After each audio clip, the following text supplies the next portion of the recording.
Hello, and welcome to Three Kobolds Hey. Gaming, where we play Pathfinder 2nd Edition. And tonight, we continue with our Heroes of Absalom campaign. Now, I've got a couple of things I want to get off the bat here, just get it out of the way. First, I've been messing with stream audio, so please just yell at me in the chat if things seem off, imbalanced. Doing stream audio for 5 people playing a remote Pathfinder game is difficult. So you just yell at me in the chat. It's a caps lock on only chat tonight, so please do not ever type in lowercase. It's caps lock only. Caps lock only. Guys, second thing, I'm gonna cut you right off there because this has been burning a hole in my chest for the past 10 minutes. Phantom Menace is an underrated movie, and I will not be persuaded otherwise. I agree. I was raised on Phantom Menace. I love Phantom Menace. No, Phantom Menace is amazing, dude. The first time you see a dual action lightsaber.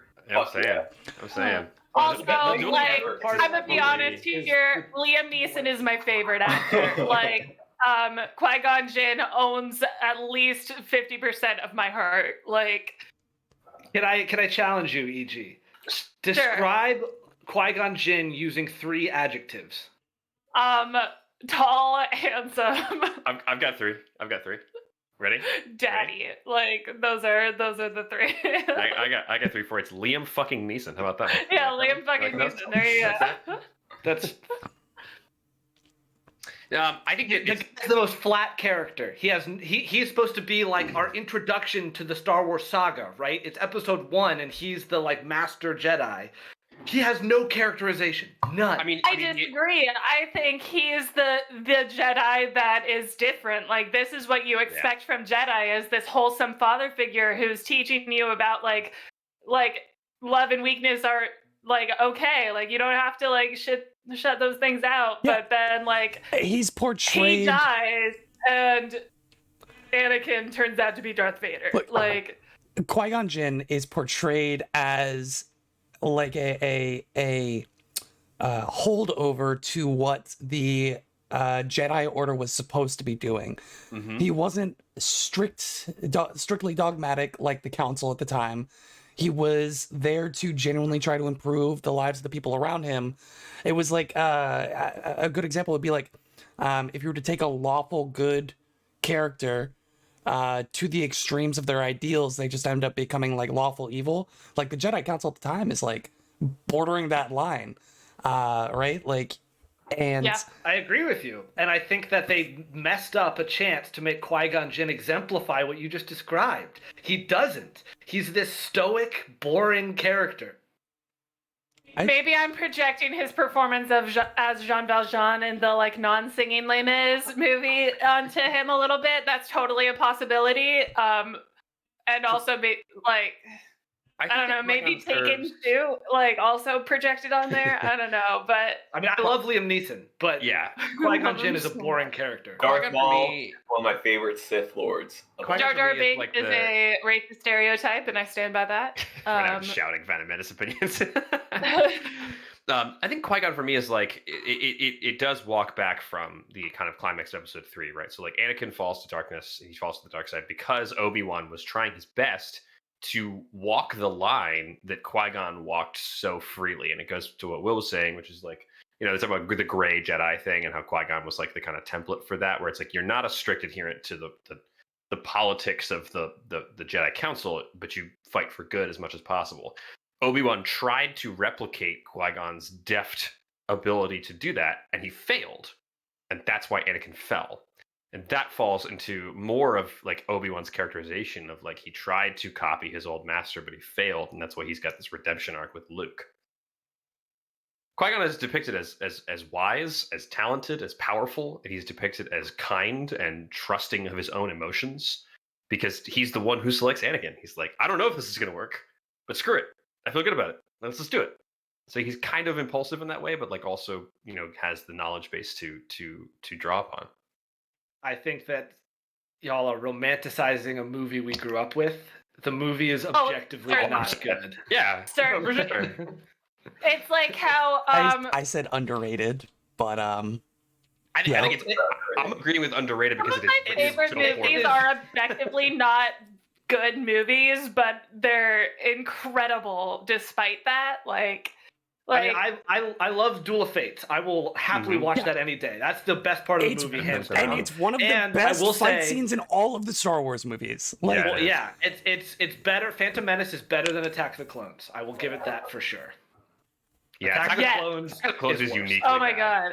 And Attack of the Clones is so bad. Yeah, I love the costumes. I love Padme's costumes. I think that both are better than episodes 8 and 9. Yeah, so I mean, what's your least favorite Star Wars? Mine's 9, hands down. I refuse to see episode 9. I read the plot synopsis on Wikipedia. That's why it's terrible. I remember seeing 7 and being like, okay, so this is definitely going to be like this is the exposition movie. Like, this is setting up the arcs that they got in the next two. Okay. Then I saw the second one and I was like, that had very little to do with all the exposition that we got in the last movie. Yeah. And then the third one was like, what? Way out of left somehow somehow Palpatine is back. Returned. Yeah. Like, I was describing that to Kelly, and she was like, because she's not a Star Wars fan. She's never really seen any of the movies, frankly. I was saying how like that was the thrust of episode 9, and she's like, well, surely you're like exaggerating. It's like, can't be that bad. I was like, no. That line actually happened. And that's him revealing it to everyone in the world. He's learned of this information. He's sharing it with the galaxy. Somehow, Palpatine returned. It's terrible. It's terrible. I do think 8 is good. 8 got more hate than I think it deserved. I think 8 is a good. Oh yeah, I mean, the argument that Ishii's making, where it's like 7, 8, 9 are incoherent as a trilogy, is totally valid because everyone knows that. That's just factual. It's the most correct. Not up for debate, right? So I'm so upset about it, guys. 8 as the sequel to 7. Because I auditioned for the character Rey, so I have a little bit of personal investment. I'm like kind of glad I ditched that bullet, but at the same time, it would have been Star Wars. I would have been fine taking that bullet, I will say Daisy Ridley was fantastic in that role. She was incredible. It was a hard role to be good at because it is just hard. It's a tough role. It is, and my audition was not good. What do they call it what's the name? It's like Mary Jo, where it's like the character Mary Jane. It's like Mary Sue. It is the poster child for a Mary Sue character in the modern era. Like, it is 100%. Inexplicably powerful for no reason, as all the traits that it's like, how do you play that on I'm like, excuse me, she just had an idea for how to fix the Millennium Falcon from being a salvager in front of friggin' Han Solo, who drove this thing and fixed it for how many friggin' years? How many decades? She's never flown a ship before in her life. She's just a salvager, guys. All right, so favorite Star Wars movie. Let's go around. 5.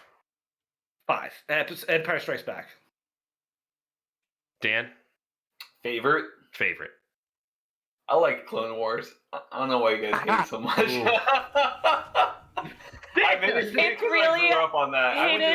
Hayden Christensen's acting in that one is just not the best. And it's very meme worthy. No, the Hayden Christensen memes are fire. The Hayden Christensen and Natalie Portman scenes are impossible to watch. They're unwatchable. You can't. Without laughing, for sure. There is some really cool fighting in it, though. Like the Yoda Count Dooku fight's really cool. Yeah. The battle in the fighting pit is really cool. I've just got to point out what Trip Tango said. Is Luke not the original Star Wars Mary Sue, though? Yes. I was just about to respond to that. But in episode 5, Luke does lose, which is why episode 5 is the best one, because the good guys actually lose. But that makes a compelling story. Right, there's like a Mary Sue for each trilogy, right? Because you have Anakin, then Luke, and then Rey, and their character arcs are handled vastly differently. Yeah. And there's no stakes in the third trilogy, especially the final movie. So it's like every time there's you think they're about to lose something, they get that thing back right after. Like, you think Chewie Princess died. Leia flying out into space and coming right back? Yeah, I hated that scene. Okay, so you think Chewie dies, Chewie's alive. You think you're losing C-3PO and who he is at his core. R2-D2's like, zap, restored. Like, so many fake outs. So the Mary Sue kind of definition is like a fictional character. It does say usually female, but it doesn't have to be. Who is seen as too perfect and almost boring for lack of flaws. And I definitely don't think Anakin fits that bill. His flaws are shown immediately from like episode 1. Yeah, there are other problems, but his flaws are like the central part of it. There's a difference between inexplicably OP and Mary Sue, because inexplicably OP can be explained later on, and that's what Anakin was. He was the ultimate brainchild of midichlorians, which we won't. I refuse to talk about that. Luke, you can make an argument for in episode 4, but I think that, like Ben said, episode 5 kind of fleshes him out better, and once we discover like he is this like Darth Vader's son, and then he's got to go through this training and all this stuff like that. I think writes a little bit of that out, but that's how lazy Rey's writing was. Is like we never really get it. Like never get anything. That's honestly why I like daughter, but like there's no training arc. She was immediately perfect. Like she was immediately as good as Adam Driver at everything. Yeah. not his character, but Adam Driver himself. The actor. Daisy Ridley is superior to Adam Driver in every measure. In everything. Every possible. Sorry, Adam. I know you're watching the stream right now. Adam Driver. He's my homie. He and I get beers on weekends. Yeah, but he's good. To round this out, because we do actually have our own story to tell one of these days. I will say my hot take is Empire Strikes Back is the best movie. That's a hot take. Yeah, it's hot. One is the best movie For a New Hope released since 3. Is For a New Hope? Yeah. 4 is a New Hope. That's my favorite. That's a good one. That's not controversial. I will say Rogue One is the best Star Wars movie that's been released since 5. I think. Yeah. I love Rogue One. How you doing, Ben? Rogue One you is okay? excellent. You gonna? Rogue One is a very overrated movie, in my opinion. I don't care about a single character in that movie. So they all die. I think they make you care in that one. You're supposed to care about war. I mean, far be it from me to tell you whose sacrifice isn't worthy, but you know, we're gonna talk about a different sacrifice being made today. We're gonna talk about some secreteers in a secret lair trying to extradite a secretive man. You all are underground once again in pursuit of a man named Jonas Flackfatter, pseudonym the Infector, one of the Twilight Four, a literal and figurative underground cult of Norgorber. Fun fact, you have only ever like metaphors, you're just secrets. You have only ever fought members of the Twilight Four underground.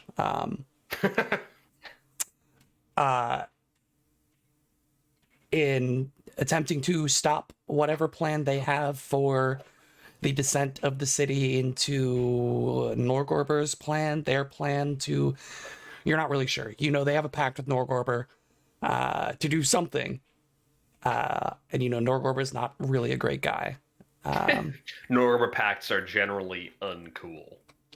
And not good. They've done a lot of really evil generalize things. Either, Jack. They've done a lot of really evil things to fulfill their end of the pact, such as blatant and wanton murder, sacrificing literally hundreds of gallons of blood to Norgorber, attempting to Sounds like Tuesday. basically chemical bomb a sporting event, some like really uncool things. And you are hot in pursuit of Jonas Flackfeather to capture him, to bring him to the council for questioning and subsequently justice.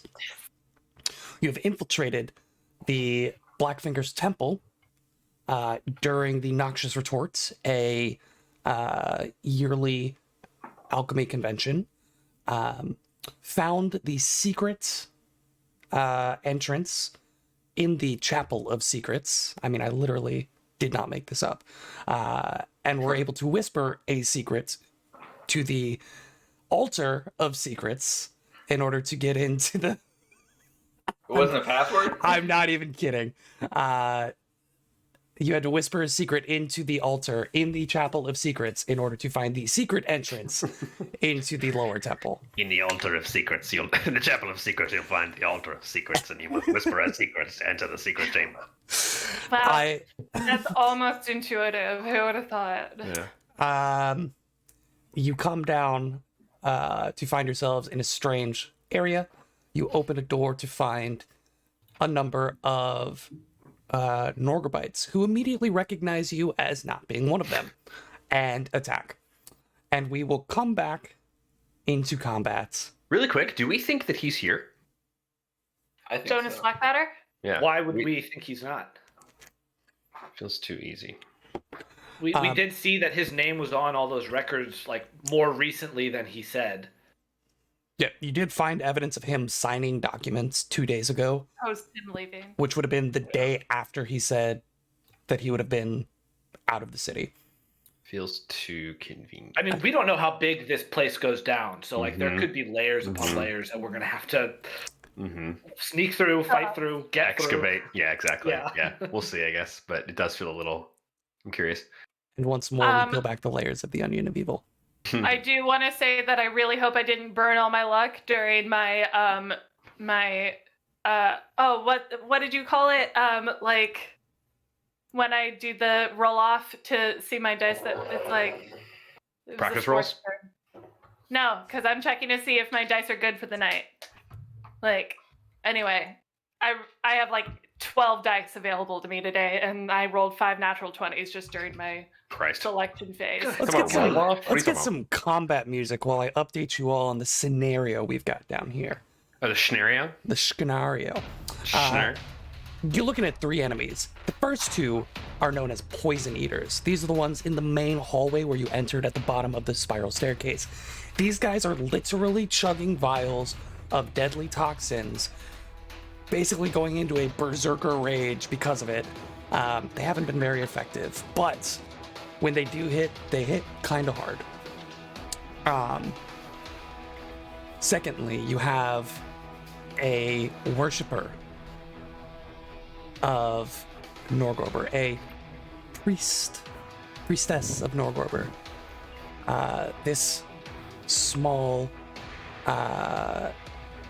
figure, clad all in black, is a gnome. And something interesting to notice about gnomes is that if you were to play one, if you get to 17th level, for instance, one of the 2 ancestry feats that you might be able to pick from is a feat called Homeward Bound, which is really interesting because, and as we've been, talking about, they have this very strong connection to the first world, and they are fey creatures. The Homeward Bound ancestry feat allows you to cast plane shift twice per week without needing the required tuning fork that is attuned to the plane. So a 17th level gnome can literally just pop into the first world Wait, that's whenever actually they want. really cool. That's a primal innate spell twice per week with no material components. This has been another episode of Gnome Facts. Don't get lost. I think Jack Gnome popped Facts into will the find first you. world because of Gnome Facts. How does he get me every time? Oh, I was waiting for it. I'm surprised every single time. Only bit. Gnome Facts are not confined to the reality of the pre-show banter. Wait, Gnome one- Facts are omnipresent. Gnome Facts are eternal. Chat's going wild for gnome secrets. Chat's going insane for gnomes right now. It's the top of the round. Fearin, you're up. What you got for me? So if I'm remembering correctly, I think the net symbol on me was meant to show that I'm prone, and I don't think I got up, so I think I'm still prone. And I've got this poison eater breathing down my neck, so I think I'm going to, with my first action, Fearin's going to wave this staff that he has and cast True Strike on himself. Nice. And then Oh, like baby. rip a chunk of the ground that this poison eater is standing no. on and try to like uppercut his jaw and cast Stone Lance on him. So this is a spell attack. To the roll. ceiling. As we've seen, this can be quite brutal, especially when used against friends. That is a 35 to hit. Which You're I think kidding will me. That is play. exactly a crit. Good use Yes, of it's True a Strike. Oh, yes. Well okay. done, well done.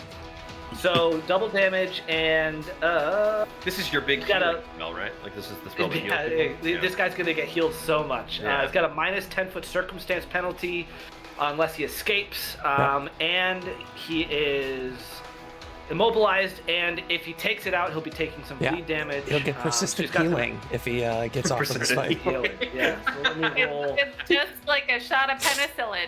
Yep. Let me roll this. Yeah, let's roll this 24d6. Banana damage for me. There we have to be Banana fine, damage. The nicest damage. 69 Nice points of damage. damage. Nice. Nice. Bludgeoning damage, and yeah, so he's got a status penalty to. Oh no, I'm sorry. I was reading the not crit. He's immobilized. Sorry, he's immobilized unless he Yes. takes an action to escape. Yes. That is That's- all so 3 that's my actions turn. from Theron, yes? Yep, that's my Okay, turn. wow. Wow. Oof. Not What a looking good guy. for that dude. It's a really good thing he got temporary hit points from going into a frenzy. 24d6 is a sickening number. Oh, yeah, I didn't even Great. look at that. It's a horrific number of Uh, d6s. What is also sickening is the fact that you rolled 8 ones on Yeah, that is 24d6. You know, that's just you got to have Ben influence. You Either literally tons a of twos third and of your threes. dice on d6 are Tons ones, of twos. yeah, it's um, upsetting, but we won't. and it was It's still still a nice amount. Of it was still a Still a nice bonkers amount. amount of damage. Jack, without skipping a beat, rolled 79 points of damage with only 2 6s and still beat It's just player Ben's difference, that's all roll it is. on 24d6. It's just player difference. This priestess is going to. Let's see. This spell is AOE. Dan is How straight much 1v1ing does this she lady. care Yeah. about that? I mean, this is the best case scenario, honestly. So she's invisible but glittered, right? Glittered Correct. or fairy Correct. fires. Very fire. Very Yeah. She is fairy fired, so she is concealed, Concealed. not hidden. Right. And so is like Bastro. Bastro's also in the fairy fire, right? Or am I wrong? No, Bastro No, had wrong. turned invisible from his dimensional assault ability. Right. So instead of attacking after casting, he can choose to not attack and go invisible. Go ahead and take an attack of opportunity because she is I will. moving. I will do that. But then shortly thereafter became visible upon attacking. 29. 29. Well, Don't don't forget forget the a flat flat check for concealment, Yeah, right? go ahead and it's a DC5 flat check. Oh, yeah. I get to roll that twice because of my eye I don't fortune like that. something. I don't like that at all. I rolled an 8, though, so it's fine. You said your total was 29. 29 is not going to do it, unfortunately. Ripperoni. Yeah, that is, as they That's say, who just yells, unfortunate. get back here. Cones. Master yells Ripperoni. Ripperoni. Is this a cone up? I guess it would be a cone I up. don't know because that it's not a code word. What's cone that mean? corner. Yeah, what does that mean? Ripperoni and pepperonis. Oh. We're gonna do on a What? We don't like that. Yes. So she is looking pretty. Did someone messed leave up. my area of attack? Did someone? I can't see anything. Huge for Kashak. No, no one has left your area of attack. Cool. Less huge for Kashak. This is Yeah. not great. So I know in first edition, if you're blinded, you can't take attacks of opportunity. What about second edition? Does anyone know? Doesn't say anything about it. I know. I think she's still just hidden, right? Or Yeah, I she's think I it. think I just gotta take the status penalty. What Or does attack the of flat opportunity check. say? It's triggered by someone else. Uses a thing, does that thing. And then... I mean, I'm just looking for posterity. We can do whatever Yeah. we want, Will. Why don't you go ahead and roll, Emily Grace, and we'll determine. Cool flat check. 4. Nope. Okay, so it does not matter. I mean, certainly she'd be able to hear the casting and maybe just latch a sword out. Yeah, she missed the flat check, so I'm unconcerned about what's going on here. However, everybody roll me a basic fortitude save, except for Bastro. Hell yeah. Basic force. And I'm also going to roll it for my dudes. Ooh. Natty 18. 36. Okay, 1 critically failed, 1 regular success. Will, you got me. I'm going to hero point my first dice roll of the night. Yo. That's what I like to hear. I rolled the same exact thing. 25. Go ahead and roll 38. one for Sheethra as well. Yeah. 38, you said? 38 for fear. 38. 36 for Sheethra. Okay. So I'm just going to tell you DC 32 on this one. Adjust the regular damage that I roll according to your save. Please be honest. As she holds up the unholy symbol, outstretches a hand, black mist begins to coalesce around all of you, Cloud kill. and then blood begins to pour from like your eyes and your mouth and your ears and any exposed wounds. She draws it into her hand along this like cloud of this effervescent black mist, and you watch as her cuts begin to close, her bruises begin to heal over. You all, so the regular damage I don't know what that spell is. is regular damage is 34 points of damage. That's not that bad. 17 if we succeeded. She just got so many hit points, though. She got a lot of hit points.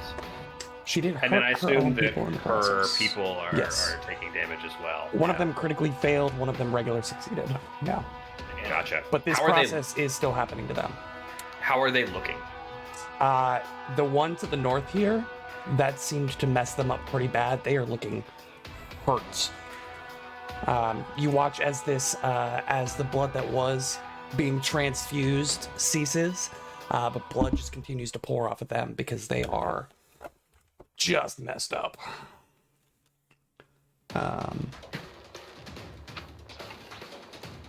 Okay, that is all 3 of her actions. However, Kashak, you are up.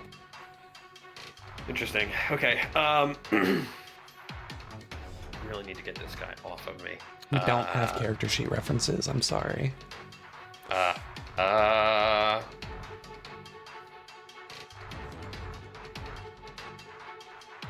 Screw it. I'll hunt the guy that's right in front of me, I bet you will.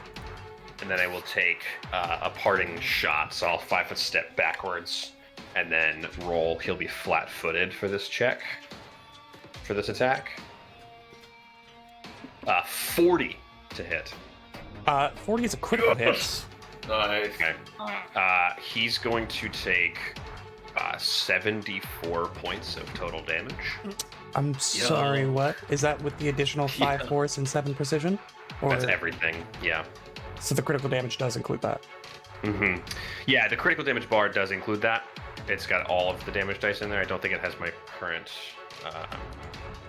temp stuff in there. Oh, no, it does. Yeah, It 74 does. total points of damage. That's just a lot of damage, though, right? Like, I rolled 7, 7, 7, 8 on 4d8, oh man, Nice. that's and then above average on every other die roll, I think. So Man. 74 points of damage. man, that's It's painful. it's just player Actually, difference. I don't know what to tell you. It's I rolled 4d8 and it's significantly lower.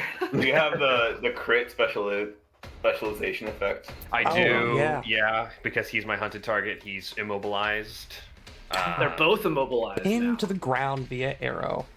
All right. Actually, hold on 1 second, because my impactful rune does stuff on critical hits, and I think I have to choose between. We didn't settle this, did we? You do have to choose one. Or no, you don't. You don't have to choose one. Any critical effects that you have from the weapon group are applied, and then any additional critical effects you gain Gotcha. from runes are also applied. Can he roll me a fortitude save then? I mean, I guess I mean, how does it work if he fails? he takes extra Since he's damage. immobilized. No, Oh, but that's right. It would roll a counteract check against your DC 10. Well, let's let it play out because it'll feed it to itself. What's the fort save?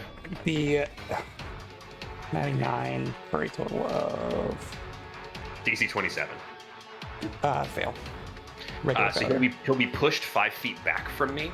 Yeah. So I'd like to push him into this square and then pin him to that wall. Sure, if you want to do it in the order of push and then Cool. pin, because that makes sense to me, right? Makes more like, sense. The arrow slams in like mid-abdomen. The force of the impact pushes them back, and enough of the Yeah. arrow sticks through that it catches in the wall. I like that. He He's doesn't. stuck to that wall. He doesn't, but that's really cool. Shithra is then going to try to rip his throat out. Go, Shitra! 35 for Shithra. 35 is a critical hit. oh my Oh god. my god, 3 This crits poor on guy. Yeah, you guys were struggling last week against these guys, even though they weren't like doing Dice a lot. come around. You all have been slapping them. He takes 66 points of piercing damage from Shithra's grip. Shithra, with one fell chomp, bites the entire front of the throat out. The man just collapses forward Boing. into a pile on the ground before catching at the waist on the arrow that's got him stuck to the wall. Not that Someone's bad. turn for the lizards. Just a casual Cold-blooded 140 killers. points of damage. Yeah, we're serious now. That's how Alright. we like to do it here. Well, That's how we roll. I get to take that person off of my initiative tracker. So you're actually doing me a favor. I'm glad I could help. We do it for you, Will. That'll be my whole turn, unfortunately. 1, 2, 3, 4, 5, 6. Okay, I just wanted to make sure I got that right.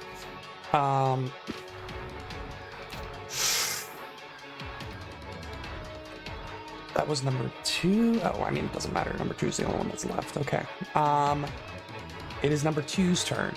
Poison Eater number 2 as he goes by with his friends.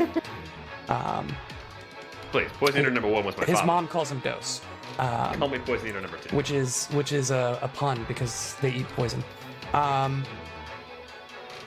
Wait. Ghost. This one is Oh, gonna. it took me a while. Ah, That's such a better joke than I thought it was. Wow. I don't get it. Wait, I don't get it. like a dose of poison. Oh my god. Oh. Calls him Dose. Ugh. That was good. Oh. Anyways, That was good. gonna swing at Fearin for lancing it. I mean, if he's immobilized, he just can't take a move action, correct?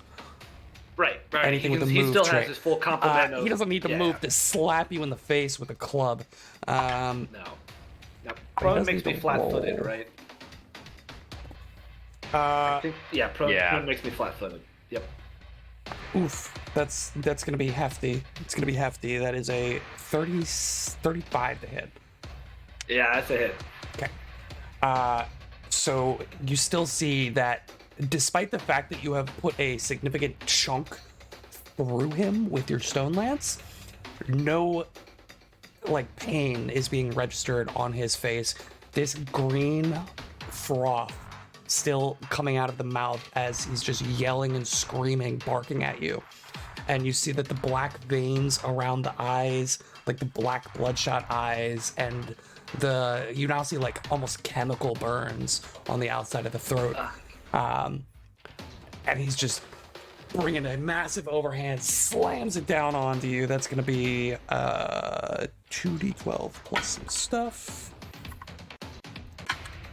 That's going to be, I rolled 2 2s on 2d12. No. It's like Nero. I mean, Very unfortunate. That's still going to be 18 points of bludgeoning. Okay. First action. They will take an attempt to escape. So that's going to be... Now, Oh, go ahead. well, sorry. Go ahead and roll it. I'm trying to figure out what this would be against. Probably spell DC. It's your spell DC, yeah. LDC. Yeah. Okay. I was like, That there's is no way. This would be... 27 against spell DC. Spell DC is that's a fail. It's a Yeah, fail. no Okay. way. It's a fail. Oh, and escape has the attack trait, doesn't it? It does. So it would have been even lower. I forgot about the multiple attack. They will.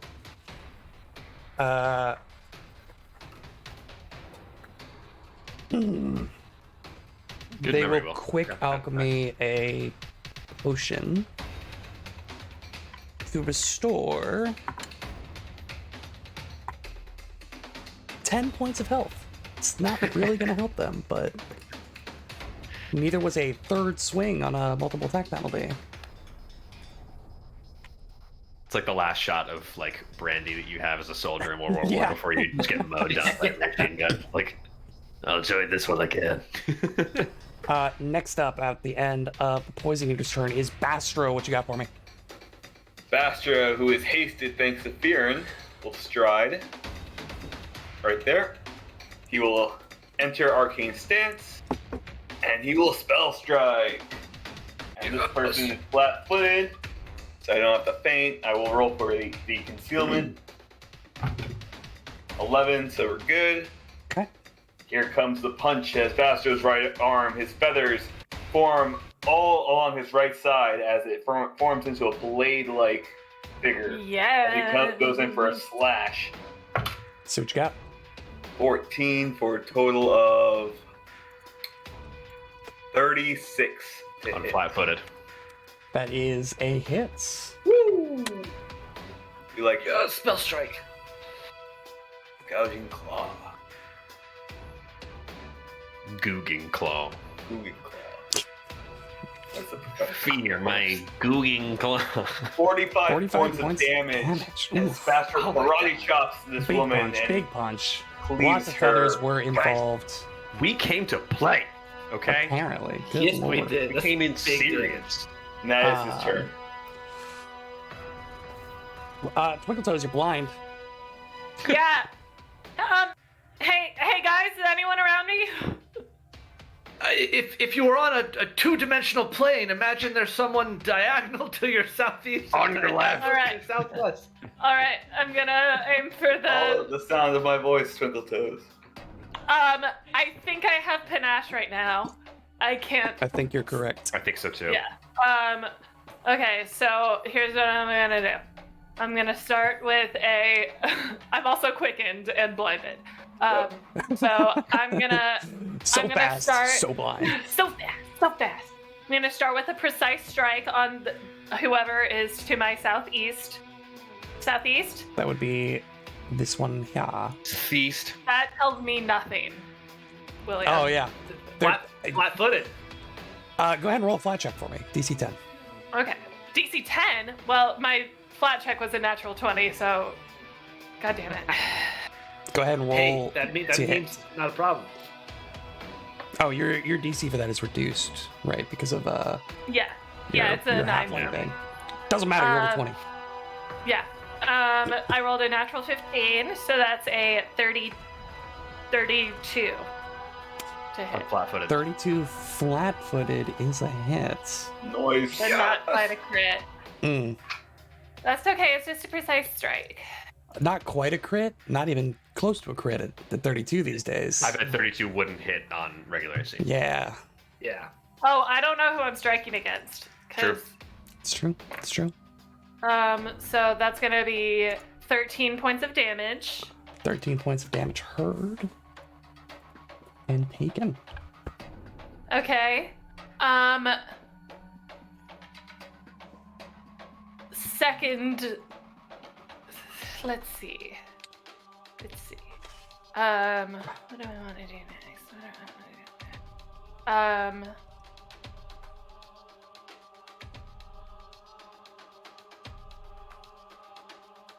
Yeah, I think I'm just gonna attack again. And keep attacking Okay. right now. Okay. So this one is gonna be another precise strike. Okay. That's another 32 to hit. Another 32 to hit. That is a hit. Roll damage for me. Yeah. Wait, did you roll the flat check? No, I didn't. So normally DC 11 dropped to DC 9 for her, for halfling stuff.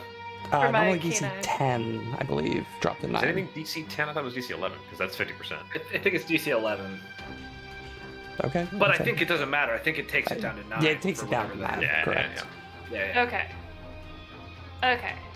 Because DC 10 is favored to us, because we could roll 55% chance. Yeah. But anyway.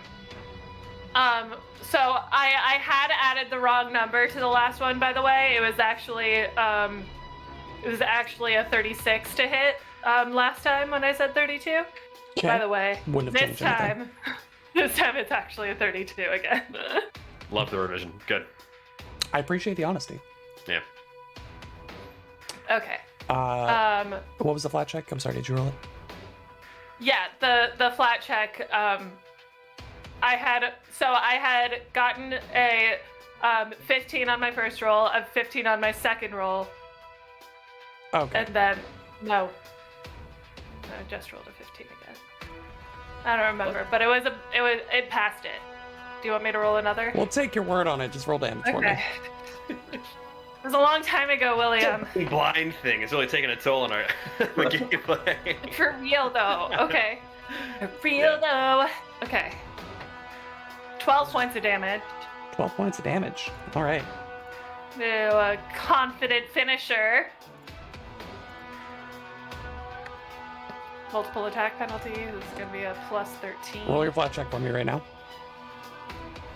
I got an 8. An 8 is not going to do it. I'm sorry, but you do Well, still she still takes damage. takes a fair amount of damage, unless you You want to use still your expect hero to point. finish. Oh, Yeah. right. Yeah. Cool. I always forget that. I did the confident on my third one for a reason. Yeah. Right. Okay. So half of this. Those are ridiculous. Ooh, and rocks. Okay. 12, 17 divided by 2. Swashbucklers are the 8. glass cannon marshal, for sure. Yeah. Half I your don't feel like strike. that even that glass cannon-y. Like, Half your precise strike damage. Okay, cool. yeah, half my You said a total was 8 there? no, half of my precision damage from what I would get on a finisher. So Yeah. it's It's not half precise strike. 8 points of damage. Because normally you get like what? 46 now or something? Yeah, Like I get that? 46 extra on finishers. So, yeah. 46? So you just roll 46 and then And take then half divide of it by it. two. Yeah. 23. Yeah. So 23 points. What a turn. 3. I have one more action because I'm Because quickened. you're quickened. So I'm gonna Now fourth do time. a backflip I to bet you are. perform to get panache. Standard DC by level, which is right now 30. 30. Cool. Natural 20. So, god damn it. Do it. Backflip. I refuse to believe your dice are real.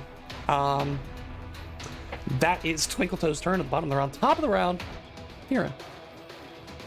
Viren does not like the fact that this guy can't move because he's pinned Yeah, I bet you don't. from this stone lance sitting in him, but he's still beaten up on Viren. So Viren's going to take his first action to stand up from prone. Okay. Second action will be to step 5 feet back. Okay. And third action is going to be to battle medicine himself. He takes out this healing salve, this like plant-based healing salve, and begins applying it. And I will roll a DC 30 medicine check on myself.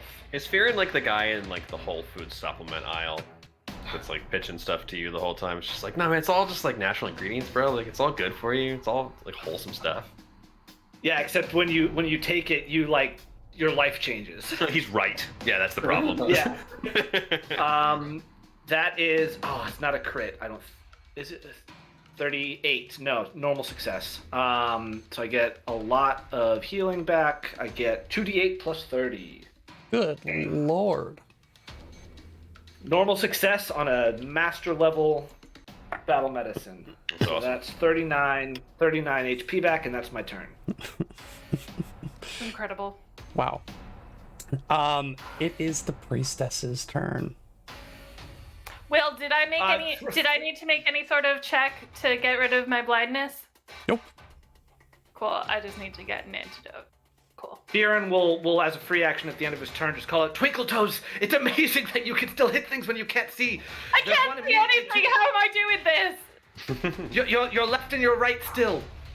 We'll update you after their My left turn. and my right. Cool. The priestess is So I'm being flanked. Great. Love that. Well, diagonal left and right. quite damaged. She will Oh. step I see. there. And she like whispers over her shoulder at Bastro. Provoking. Yes, the free action to speak does in fact provoke. It's got the manipulate trait. When she whispers, I punch her. I thought this was a spell that was about to happen. It is a spell that's about to happen, but as I mentioned, she's going to look over her shoulder and whisper to Bastro, "You may strike me down, but I have a bit of a gift for your friends." And a massive pillar of flame erupts in the center of the room. Bastro, go ahead and take an attack of opportunity for me. Please crit this. Please crit this. Am I next to her too? You are not. Rolled a 17. unfortunately. She stepped out of your range. Total is 39. Not a crit. Not a no. crit. Roll damage. Crit.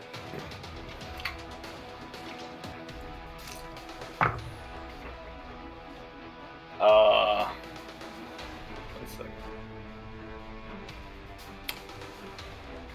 16 points of damage.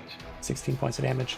Not enough to put her down. And the central chamber of this room is entirely engulfed as white hot divine fire begins raining from the ceiling. It's just that it unsheathed her, so she just becomes an effigy. Just like flame shoots out of her. Theron, God. Shithra, and Kashak, please roll me reflex saves. Reflex saves, okay. Reflex saves. Okay. Wait, me too? Did you say? Kashak credit for sure. 18 on the die. What's your total? I've rolled great on my saves. That's a 39. 39? 41 for Kashak. Wow. Evasion. Wow. Guys. Oh no! What about Shithra? Shither rolled a natural one. That Shithra doesn't have evasion. Shither rolled a natural one. Okay. Oh, this is not good. So that is a critical success from Kashak because of evasion, and only because of evasion. And I will remind you of that. You're not that cool. You're not special. Theron, that is a regular success. Okay. If any of you have fire resistance, do any of you have fire resistance? No. Cool. No, Then do that not. doesn't matter. Just roll some damage here. This is a. Shithra doesn't believe in God, if that helps at all. Oh, it doesn't, but that is a good thing to know. A GM roll. 26. Oh, terrible roll. It's only 20 points of damage to the Oh, thank God. I was regular. So 40 points of damage to Shithra. 10 points of damage to Theron. And she like looks at her hand and like puts it back and then looks at it. God, I thought they would do better. It's a shame when higher level spells don't work the way you want them to, is it? How much damage did you deal with your chain lightning? We can scroll back on and find out. It's not a lot. Because I'd be willing to bet it was less than 50. It was 39 points of damage because Yeah, it well. only triggered once. Let me know if you can do more with the 6th level spell. That was a masterclass in please roll it first before you talk about the rules for 65 minutes. Yeah, it was. Yeah, right, roll the dice first. Talk It about was a the- good learning experiment for all of us to be like, let's just figure out what happens and then see what happens. She looks Yeah. upset. She looks upset as she turns to the man that's about to punch her in the face. But it is not that man's turn yet. Wait, did he take his attack of opportunity I already? He did. sure did, Yeah. and he did some damage. Bonker. That pillar doesn't stay, it just poof, flames up and then Yeah. gone. Just like white divine fire, like phosphorus, rains down from the ceiling, Oh, it's like down on us. Yeah. Okay, cool. and then dissipates. The There's like a brief moment of blinding, raging heat, and then it's gone. Cool. This guy Hot. is still impaled. Literally not.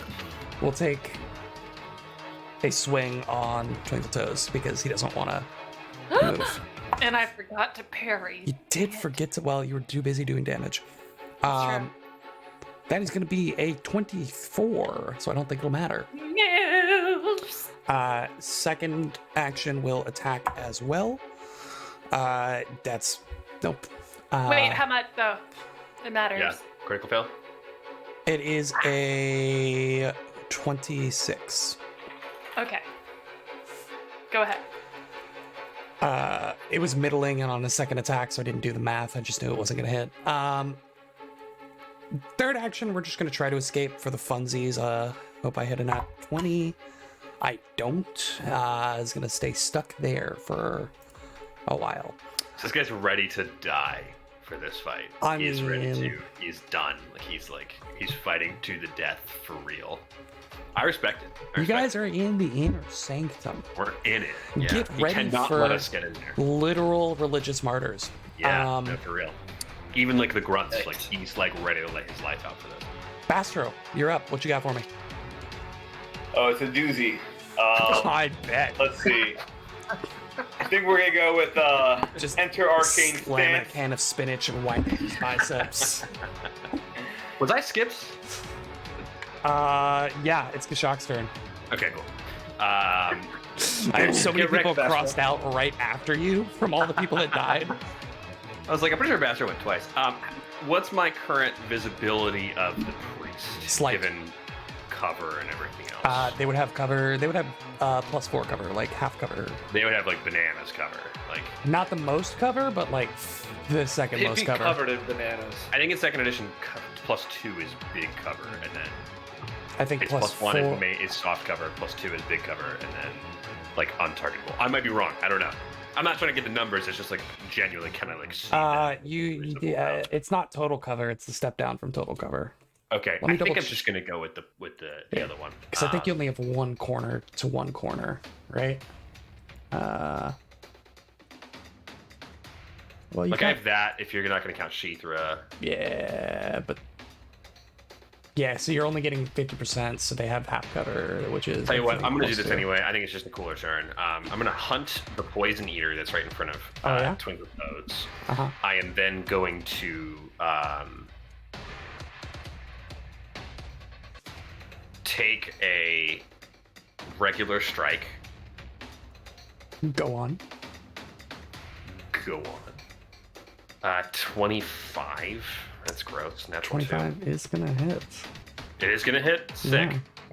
So we're talking about 20 points of piercing damage, 2 force, and 13 precision, 35 total. Mm. Oh, Mm. Wow. insane. Mm. Yeah. That's big.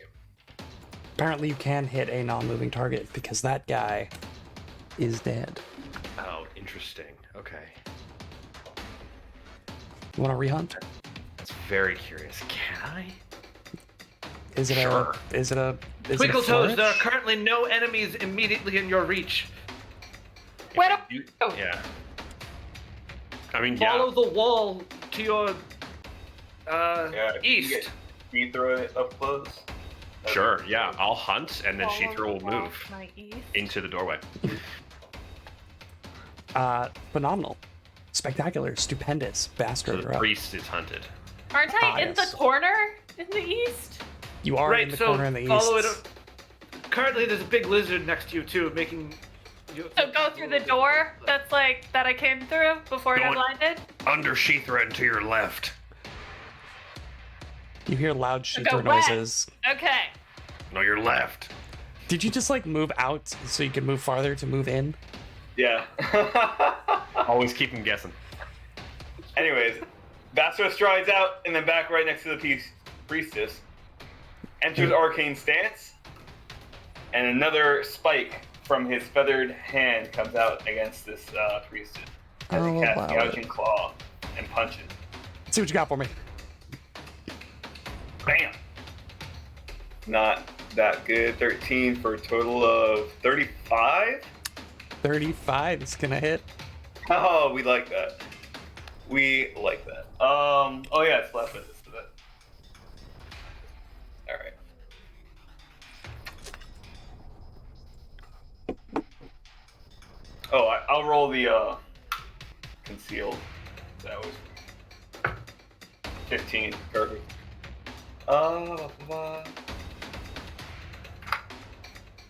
35 points of damage. Got a few ones in that roll. 35 points of damage. Would you like to describe your kill? Hey! Astro walks all the way out to here, maybe like 10, 15 feet away from the priestess. His arm turns into a literal spike of blade, and he just runs up and as hard as he can punches a hole through this priestess, through her torso. Just casually like makes a new art piece, and then she drops to the floor. A new art piece, damn. Okay. It's just too bad that as a gnome, she didn't have the Ancestry Feat Life-Giving Magic, which is a reaction that you can trigger once per minute. Was she actually a gnome? Or allowing you to gain a number of temporary hit points equal to half your level, which might have been able to save her. This has been your second gnome facts of the episode. Thank you, ladies and gentlemen. Was she actually a gnome? No facts strike back. Actually, a gnome. She really was? Okay. What do you know about it? We're gonna go ahead and take a quick break at the end of this combat as the sounds of battle die down. We'll be back in 12 minutes. That's going to be 8:20 Eastern Standard. Thank you all so much for joining us. We'll be back in just a little bit. Don't go anywhere. Go nowhere. Don't go anywhere. Don't go anywhere.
There Hey, there we go. There you go.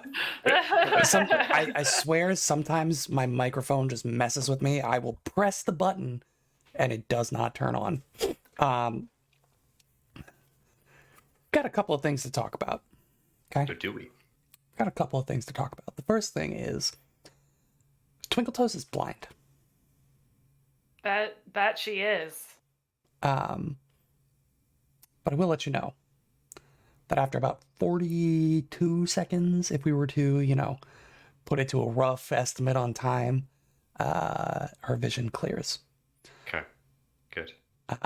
So as you all are kind of gauging your surroundings, calming down after a battle hard fought, maybe some of you rush to Twinkletoes' side to assist her now that you have a moment. And after a few brief moments, her vision does return. Yeah, I think Oh, Fear guys, that was awful. But I still did pretty good, right? I would were say. rather impressive. I don't think you ever didn't do damage when you tried to attack. It was actually crazy. You see, the thing about us halflings is that we really do actually enjoy the underground, and like really like nooks and crannies. So we tend to just like feel presences around us. I think it makes us really good judges of character too. I think this is yeah. So It was rather impressive. Thank you. let me I'm glad I describe can see you again. the room here for you. We kind of just jumped straight into the battle when you opened the door. This room has a large alcove to the north end, which contains the statue of a grinning woman with a long white smock, force feeding a smoking potion to a bound male dwarf. A wooden table and several chairs stand in the southeast corner of the room, along with several cots and blankets which are folded up against the east wall. Seems to be some kind of barracks or guard room. Anything on the table? I also detect magic. Do we have a map? Oh, you do now, again, since you have vision. Let me Thank just... you. Boom. You should be... Is anyone injured? Does anyone need Yes. healing of any kind? Myself and Sheether are both badly hurt. So I will start spending 10-minute increments to heal people. Same. Start with Sheether could use 103. I could use about 86. That's a couple. Not to put too fine a point on it, but Bastard, go ahead and roll me a perception while you're searching the room. 38 back. 30. Shock. 32 perception. 32. Okay. Did you say me too?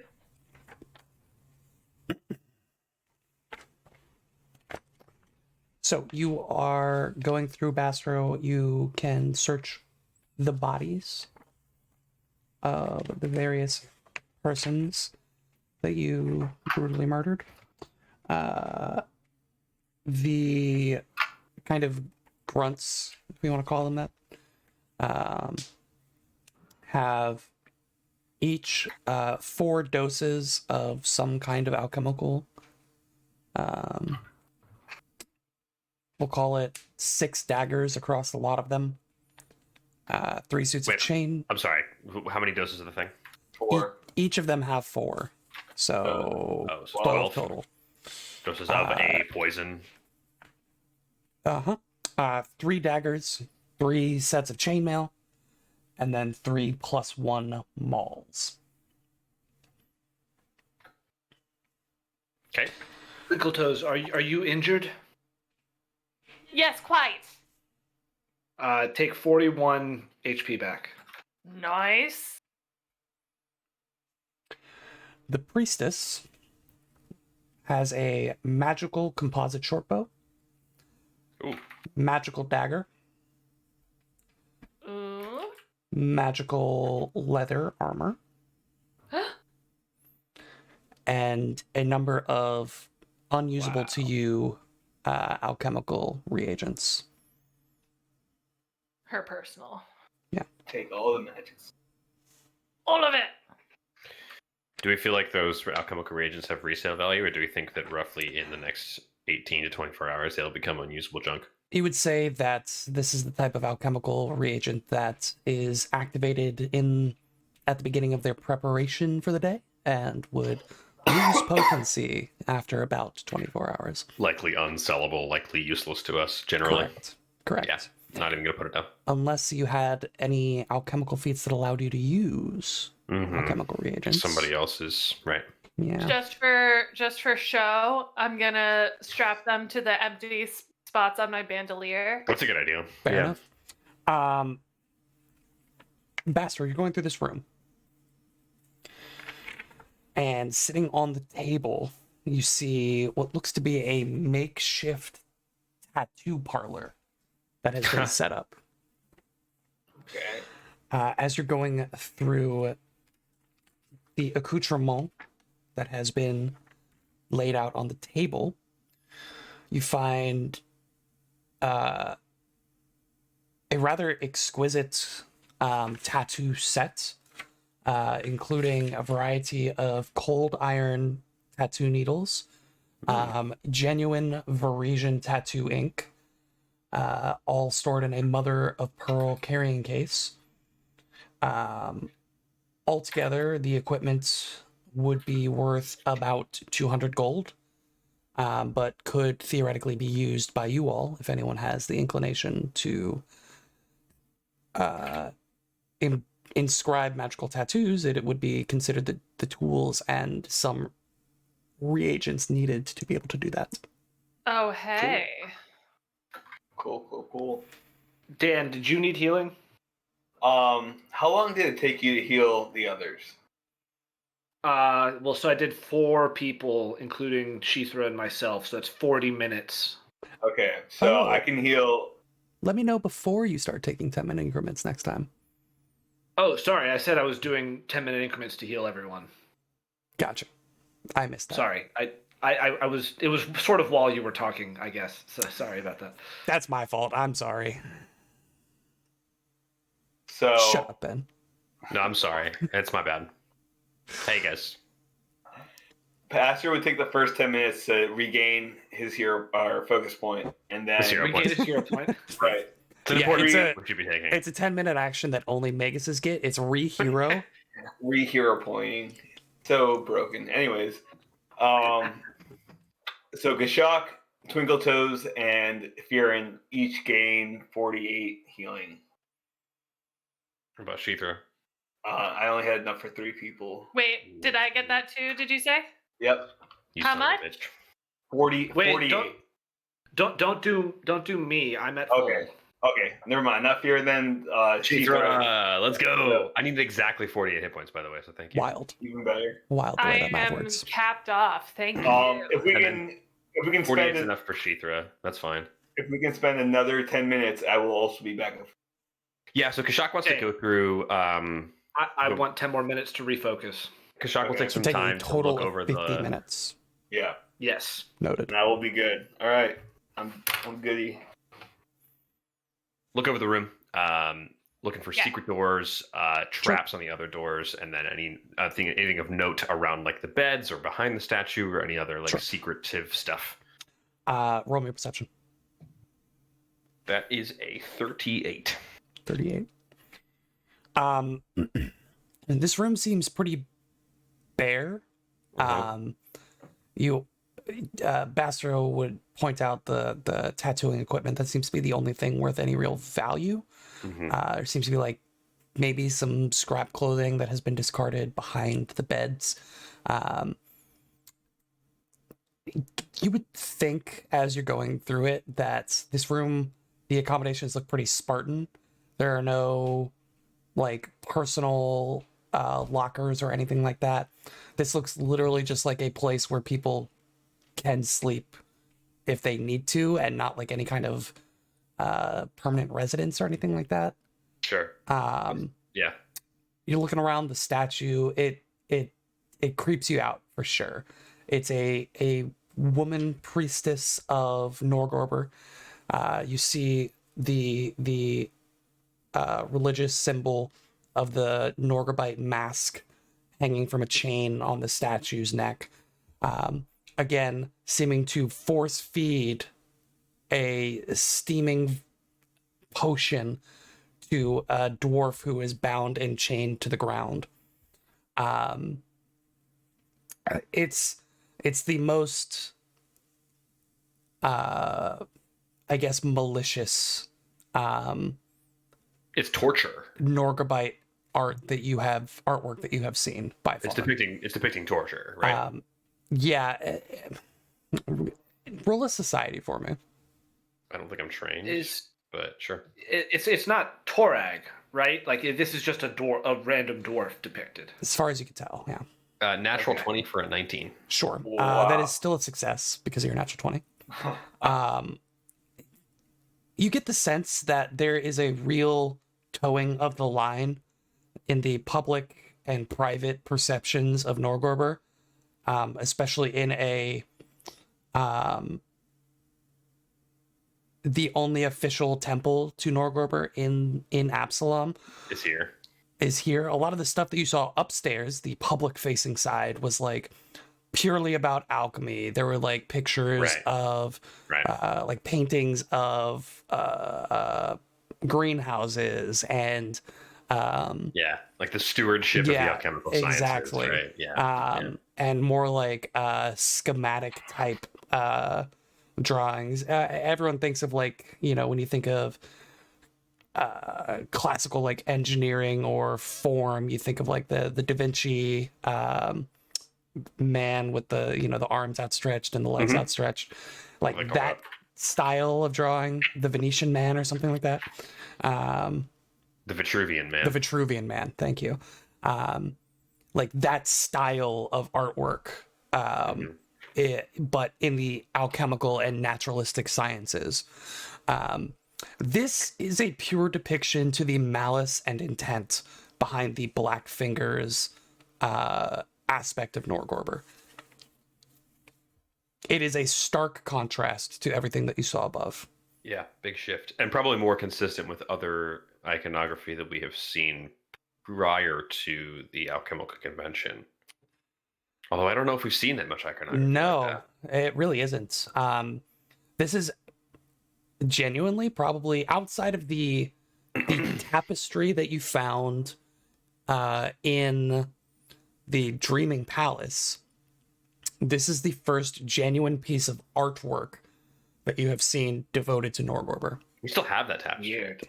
Yeah. Oh, do we really? Wow. Or the tapestry. That's the tapestry from The Seer, I believe. Pendred's basement. No, It was- the Hendred's basement, where with in the the Dreaming eye. Palace. Yep. Yeah. Oh, That's the Dream Palace. Yeah. It was. We brought it to Johnny Greenfoot to like talk about it, and we still have it. Like He was like, "I don't want that. Get it out of here." Don't pull that out. Don't pull Yeah. it out. I think Kashak will be pretty fixated on the statue, particularly like the chains that this dwarf seems to be under. Because when you first described it, I thought of like almost like a subjugation, like almost not sexually, but like dominatrix sub kind of situation where it's like this is a ritual that they're performing or some kind of like test. But like I think once he kind of figures out that it's like a bit more torturous and a bit more like against the dwarf's will as much as possible, he's gonna be pretty kind of like interested in what in this depiction and kind of fixated on it. But yeah, interesting. So, ignoring all the magical stuff we found and identified, are these doors magical at all? If Bastro casts and detect magic? If you cast Detect Magic and you hone in on it, the statue itself is the only unidentified magic in the room. Oh, Wow, Bastro will join Kashak and try to identify the statue. What am I rolling? This would be religion for you. Okay. That's interesting. Can I roll it too? 18, baby. That's good. I don't think you'll need to. Within 33 18. total. 33 total.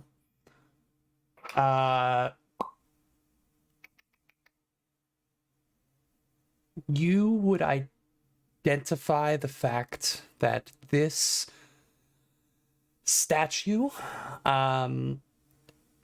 is enchanted, not with enchantment magic, but with illusion magic that is similar to the message spell. An alarm clock. You think that if you were to lean in and whisper to the priestess depicted, that your words would be carried somewhere else. It's that thing on the playground with the... Right. Yeah. You have no way of possibly knowing if it's to a person or a place or where that would go. Mm-hmm. You're recognizing the same aura of illusion magic as the message cantrip. And again, you speak words to the statue. Those words are carried elsewhere. Does he feel like it could be literally anywhere? It could literally be anywhere. It could be anywhere. Something Bastard that you would know is like with something like this being a magical item granted for a specific purpose. I mean, theoretically, right? Practically, you're not sure. Theoretically, this could lead to anywhere on Golarion. You think maybe outside of the material plane might be a little bit too far of a scope, but with anywhere on the planet. Anywhere on the planet. And again, practically, probably not. But theoretically, these words could be carried anywhere. We need that 17th level gnome feat to test out the planar shifting abilities. Yeah. Uh-huh. Anyone want to take a bullet and reroll gnome? Do you say any of this, Bastro? Of course, yeah. This is definitely some kind of. It's used as communication purposes. It can go I can't even describe it. It can go anywhere in Golarion, but I honestly think it just goes somewhere else inside this dungeon. Mm-hmm. So it could be a means of alerting for intruders or something like that. But it's a good thing we stopped anyone from doing that here. Do you think it's listening to us now? No. I think in order to actually activate it, you'd have to physically lean in and really get your snout up on it. I won't do it then. But he does kind of go up and he like kind of taps at the depiction of the dwarf a little bit. And then sort of walks away. The dwarf screams. Ah! That'd be terrifying. Ah. So you guys have spent 50 minutes healing and searching the area. What are you guys looking to do next? Which door? Yeah, Fearon comes out of his refocusing and I think walks up to y'all at the statue and just says, Bastro, is there anything behind this door to the northwest? Anything that you could imagine and more. Golarion. Was it magical, I guess is this what door I meant. has a teleportation spell cast on it. It can go anywhere in This Golarion. door seems This fine. door is a gnome. It can play... I would like Twinkletoes to inspect it for traps or Kashak. No, 1, 2, Twinkletoes. 1. I would love to check if Did it's somebody trapped. say gnome? I don't do the traps thing.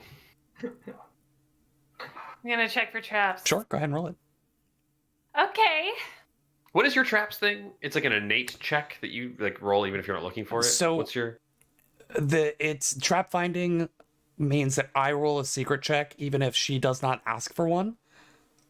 Generally what that means is, and the way I do it in practice, is if either Twinkletoes or anyone in the group near Twinkletoes would do something that would trigger a trap, I will roll it for Twinkletoes secretly.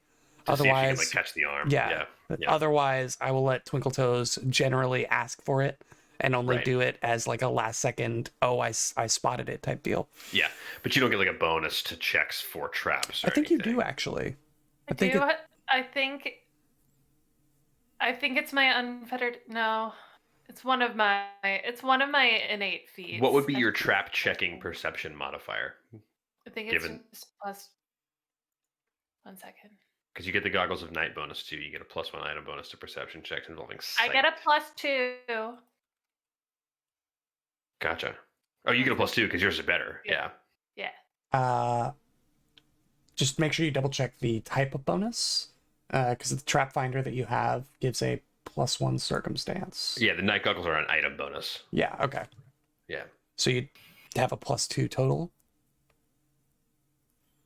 I think so.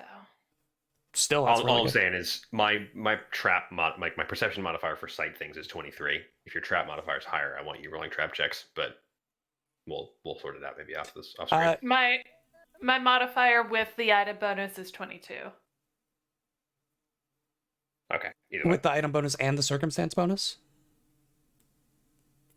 No. So you have Just the 23 item with all of it. So it's the same either way. Same. Comes out in the Okay. wash. She just gets the free check in case she's near one of you that would also set it off. That's fine. Yeah, go ahead and roll it for me. Okay. Natural 18, 41.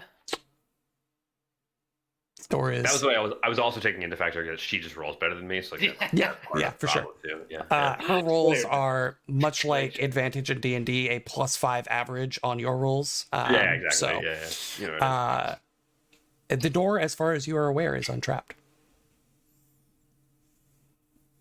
Guys, I'm fairly confident it's not trapped. I will so- also roll that perception check over as you're up against the door, looking in, searching every angle. You don't hear anything on the other side either. Okay.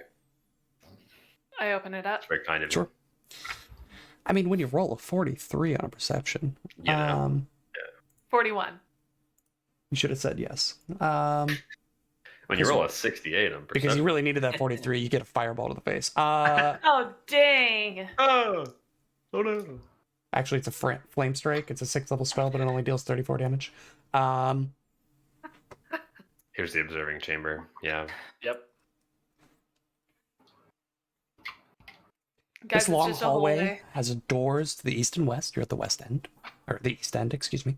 The south wall contains 3 large windows of smoked glass, with a pulley system to the left of each side. To the left side of each. Yeah, to like, So, like, probably to make it just a normal window. And here type deal. Correct. Yeah, I think Kashak will come over and like pull one of the pulleys. Yeah, you pull one of the pulleys and you hear a faint grinding sound as a layer is lifted to reveal a clear window through the other side. So Oh, we can see into the next room. yeah. And if like Firen were to run around now, Yeah. the mirror on Firen's right would be You completely can see us. see through. It's a window. Whereas Gotcha. if you were Weird to waves. if you flip the switch again, it rumbles down and it becomes a mirror for Yeah, Firen, he'll lower but it it's again. just a slightly obscured window for you. Interesting. Okay. Does it seem like a magical effect or just a trick of mirrors? If you didn't sense any magic in on it when Bastard detected earlier. Sure. Okay. I guess that was a loaded question, but whatever. I'm inclined to go to the door to the south of this next room here before exploring the other side. What do you Oh, think? I didn't even notice that one. Yeah, absolutely. Clear one wing at a time. I Stay away will from the check this magical one for door traps. spell. That's gonna you're be switching doors. Okay. yeah. Yeah, we're going to this other door. 38. Checking for traps. As far as you're aware, it's untrapped. I'll check to see if it's locked. You gingerly tap it. It is unlocked. Pull out a little bit. All Is it right. open? Kashak, you wanna? I don't know Yes. if there's people on the other side. So And Kashak violently kicks it open. No, he just opens it normally. Just Open normally. Okay. Let's just give me a moment here. Yeah, that looks about right. Boom. Ba-bam! So, let me just yay! Oh, shift this What? so that the stream can see it. Excuse me. Big right. Yeah, I love that token. Big Um, red. Yeah, what? You open the door. Suddenly, Splinter had a bad day. to reveal a long room which features a large cage of floor to ceiling bars covered in a metal wire mesh. Hundreds of rats crowd the inside of the confinement. They Oh, is squeal that a swarm? and climb over each other to get away from the foul-smelling sludge, which appears to be dripping out of a large spigot that protrudes from the cage's back wall. Oh no. A few other rats occupy smaller cages on nearby tables, though most of them appear to be dead. However, you open the door, you see the cage, you hear the hundreds of rats in their captivity, and you see two heads swivel around to greet yours, both dropping notebooks and quills that they were writing in and beginning to draw accoutrement of battle. Please roll initiative. Scouts After warning. you. Sure. Take your scouts warning bonuses +2. Twinkle is going last again. Classic Twinkle maneuver. Kashak, what you got for me? A 37. 37. That is definitely a number. Fearin. A 43. Whoa, my And god. Wow. I take it back. I'll just remind you, every couple comments I like to remind you that I do have the Pilgrim's token, so if I happen to tie with a 43, I would go first. I like how you bring that up on a 43. I know. Bastro, Got 26. 26. And then Twinkle Toes is choosing to go last to gain the benefits of After You, which give her panache at the top of combat if she chooses to be last in the order. What an, like, that's such a cool tactical ability. It's awesome. Yeah, Because, great. like, It's great. at first you think about it and it's like, oh yeah, you would always choose to go last, but it's like when you're doing initiative, you actually should have like a certain amount of information. It really is not always a gimme on the going last to get you that. get one shot by like a phantasmal killer. at Like that time. that's like you yeah, just I mean, die. well, yeah. you see two priestesses or one priest, one priestess. You know, one of the last ones you fought cast Phantasmal Killer. So And especially the higher level Yeah. that you get, the more scary first rounds become because it's like all Yeah. like Oh, yeah. 2-round combats. It's like if you choose to wait for everything to happen, that's ballsy. And you get panache Yeah. for free again. That's awesome. no But way, she's right? trying to be patient. Mm, A new thing for her. No, I like it. I think it's awesome. I think it's a great feat. Oh, It's a very good feat. Fearin, your token almost became applicable. Oh, that's scary. That's a cool feat, I think, like early levels. I wonder if it's still good with all the variations of modifiers we can roll. So, What? Fearin, you are Pilgrim's first. tokens. Yeah. Oh yeah, I took it at first level. It's because cool. There was just nothing It's else. good. Yeah. Yeah. What is the swarm doing? Right now, Like, it's are they- currently locked in a cage. There's like a traditional metal prison cell, but it has been reinforced with wire mesh to shore up any small spaces that a rat might be able to fit through. All right. Currently, Well- it is in the cage. Sure. Well, given how last combat went, Fearin's gonna say he's just gonna turn to the party and sort of slyly say, I guess at this point there's no going back, is there? And Fearin's going to first action move to here, and Okay. then with his second and third action cast a fireball onto this corner. Oh boy. Baby, okay, reflex That's saves. just all what around? I was hoping you would do. Reflex saves all around. 20-foot Okay. burst. Like a round of Yeah. reflex saves. Bet. So top, going north to south, that is a 30. Fail. 31. 31. It passes exactly. It's DC 31. Sick. And then I didn't have my swarm prepared because it's in a cage. Egg on my face, as they say. What do we think our druid is supposed to feel about just nuking a bunch of rats in a cage? Oh, we're gonna get there. Do we A think bunch he's gonna of have some problems captive with rats or- that are being experimented on, and then just nuking them. I don't know, man. Oh, you know, I didn't even think about that. Wait, hold on. Ah, Neither did shoot, Fearin. there's no You way already I can cast a retcon fireball, that. and I've already rolled reflex saves. God, I didn't think about that. That is goody, going to rat be, What happened? that reflex save is a 12 on the rat swarm. That's a critical failure. It's a rat swarm made of rats. What? I think I'm too focused on the fact that the token is freaking me out. I think more than the. Well, I've already done this. 29 points of damage. So that'd be 58 on the swarm. Yeah. Every single rats in the room, and there are hundreds of them, are immediately burnt to a crisp. Oh, I was really thinking that would Smells go like barbecue. very Wow. good. Wow. I thought this was a monster that was going to destroy us, not a measly. I little- have an angle for when the inevitable court case happens, but we'll talk about Oh it. dear. I will See, when represent. Mastro got operated on, he gained a new sort of appetite. Did He's somebody really say into- anathema? No. Is that No, all we three don't- actions from Theron? No, I do the 6-second rewind thing from Galaxy Quest and Oh, yeah? take my turn back entirely. Oh, that'd be pretty cool, right? Yeah. Oh god. So That This token one- was really scary. it was a rat. Big rat. Big old rat. It was a large With rat. an ROUS, okay. Hey, fair enough.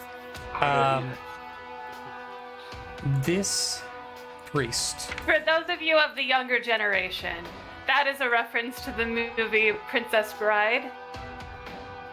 Yeah, that was a Princess Referring Bride to- Galaxy Quest reference in the past Yeah. minute. That's, Yeah. Yeah, just so you can really hone in on how old we all. I mean, are.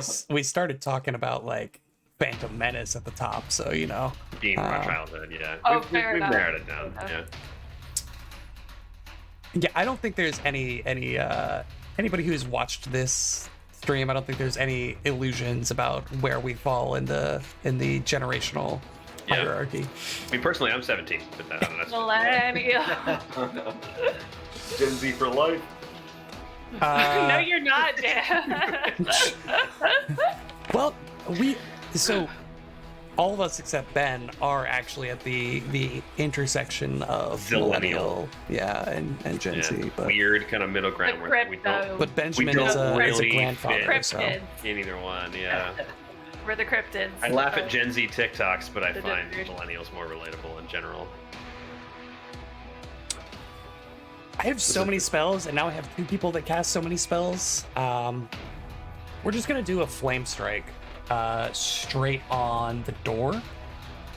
So if I could get everybody except Except Shithra to roll a reflex save for me, and maybe we can get a bit more of a spicy flame strike this time around. Sorry, I was reading Anathema. What did you say? You don't have magic anymore, is what I said. No, roll a reflex. Okay, sorry. Yeah, we're gonna go right on that corner there with the flame strike. If it's a 10-foot burst, is Firin in it? Yes. I'm not in a. You're not. That's 15 No. feet. Hmm. Then You can't get. You have would be to there and it choose doesn't get either Fearin or Twinkle Toes. Twinkle Toes. yeah. No, which one sorry, are you it's gonna go for? it's not a burst, it's a radius. Right, but that's 15 feet from the center. Like even though the curve of the circle is there, that's not. She's 15 feet away. Yeah, I for sure hear you. But I want it to be different. No, they would do it so that the person they would do it so that the person that is in the room already would be getting hit by it. So we're gonna do this one. Yeah, Love I know. that. I know what it should technically be. All right, relax. Fearin, what'd you get? I got a 32. That is a success. Twinkle Toes is just moving for free now. No, yeah, I was shock. just getting you out of the way so that I could delete the Yes, thing I okay. drew without Alright. deleting my token and giving you more word. You gotta delete your I drawing appreciate before that. you can delete yourself. Shock, what'd you get? 28. 28 is a failure, Ow. which I believe bumps up to a success for evasion? No, only successes are crit successes. You don't have improved evasion yet. Failing sucks. Yeah. It's like if I rolled like Yeah. 1 or 2 higher, I would have crit succeeded. But like, Yeah. it didn't. It was That's more when than 1 you- or 2, but yeah. When you use your halfling luck to Yeah. Astro. 33. pick it up a notch. 33 is a success. So that's going to be. It's 68. Yeah. This isn't a delete. This is not a disease or paralysis, is it? By any chance? No, it is white hot holy fire. Mm. Goodness gracious. 68. White hot holy fire. Oh my lord. 14 points of damage. Bro. Rolled 3 1s on 68, a 2, a 3, and a 6. Woo! That's rough. That's horrific.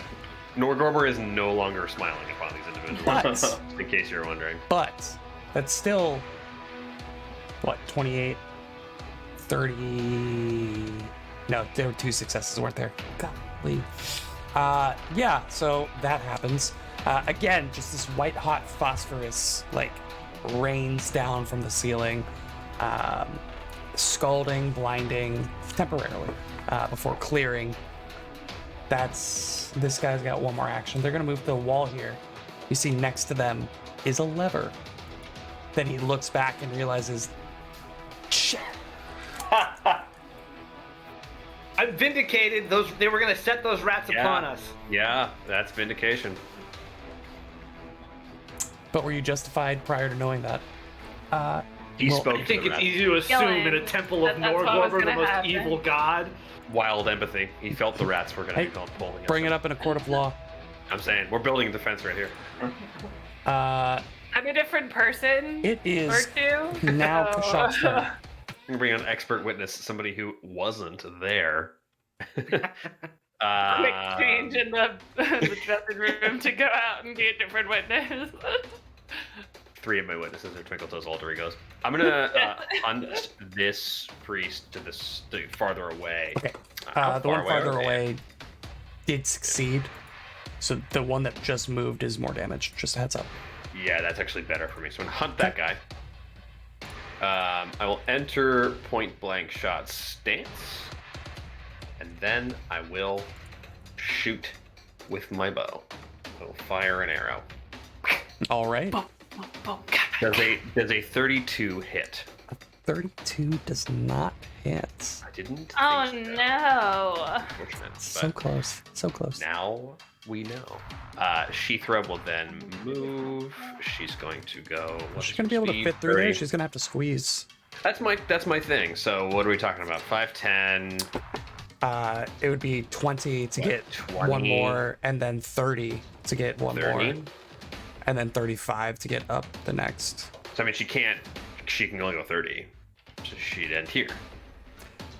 Yeah, so she's flat-footed right now. Okay. She's a big old And lizard. can we get through her? You can get through. You can still Yeah, you move can through. get her. Okay. She's just currently like up on the side, so like 2 of her feet are up on the wall as she's trying to go through like horizontally. Yeah. And is I mean, currently you flat. can Just always go run through, up her side. yeah, you can always go through allied squares, so call it whatever you Yeah. want. She's like trained enough to go low to the ground, give you guys more doorway space, or she's just gonna move when you tell her to, whatever it is. She's too thick. Much too thick. No, That- she's a thick queen.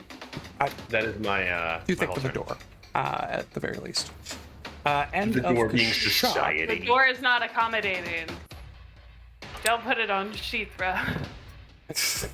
You're right. I'm sorry. We should open more doors for thick lizards. Not enough representation for the thick monitor lizards in our My thick society. lizard queens in movies. Oh my god. I want to see that so Anyway, The roles in Hollywood for go ahead and roll a will save for me, Firen. No, hold on. Can we actually talk about this? No. Oh, I- this is a spell being cast on me. Sorry, I thought this was the anathema thing. I've been like prepping. Yeah, no. This is just oh, my turn, and I'm uh, casting a spell on you. Spending a hero point. Nice. Wow. Good hero point economy from a natural 2 to a natural 12. What's your total? Will save, you said? Yep. 36. 36.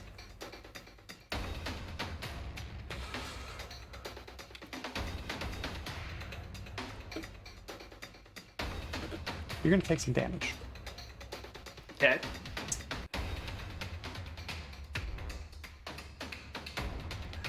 I'm trying to think. What is the thing that Fearin fears the most? Oh, You tell no. me. Oh God. I think. So I think probably realizing that there is, like, that Eridan is just dead, and that all of the work and research he did in the Eye of Abendigo was for nothing, and it was worthless, and the time he spent with the air elementals down there meant nothing, and that, like, it was all for naught, and there's just this blackness where this research that he devoted his now extended life to was pointless. I'm actually gonna shift that a little bit. Sure. You hear a wet thud, like, to your right. You look down to see Veers on his knees, clutching a dagger in his throat. He, like, pulls it out slowly as he looks up at you and collapses to the ground. You're gonna take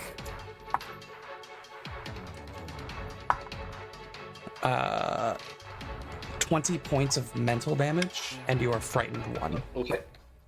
Okay. This was Phantasmal Killer? It might Best have hero been. point economy I've ever used. Yeah, incredible, actually.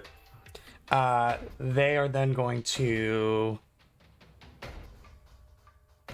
draw a bow, and that's their turn. It is now Bastro.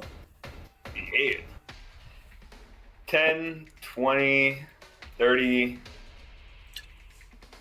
Actually, I take that back. I can't do that.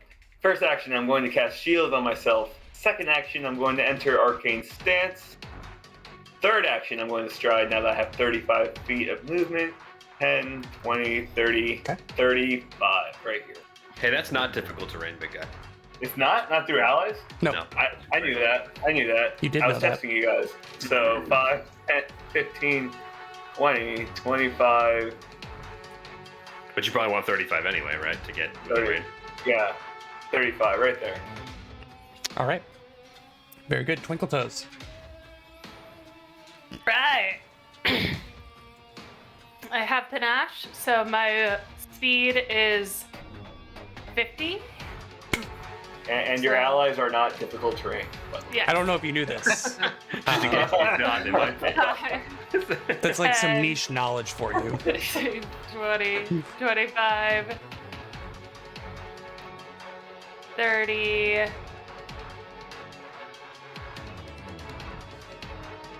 40, 45, 50. First action. Disgusting. First action, by the way. At least she's not quickened this time. Yeah, right. Yet. Second action.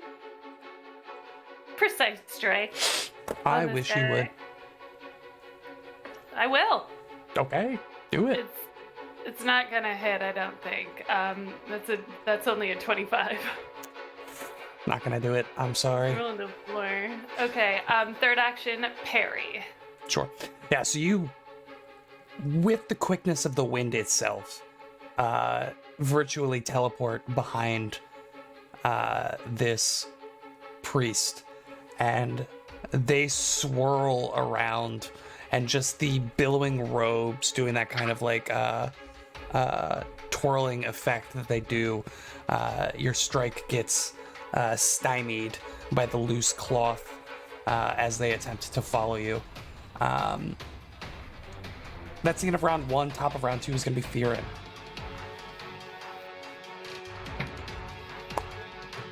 Fearin, could I tell which one cast the spell on me? Yeah, this one here, the one that is Closer one. the closer Yeah, one. okay. Sorry, no, it Fearon was the is farther one. I'm sorry, it was the farther further one. Okay, Yeah. further one. The closer one cast the flame so- strike. Veers typically lives inside of this white rose tattoo on Fearon's left arm, and I think Fearon feels it like burning, essentially. And it's the same arm that's holding his staff. So he's going to wave the staff with like a fury in his white eyes, casting True Strike on himself. Oh boy.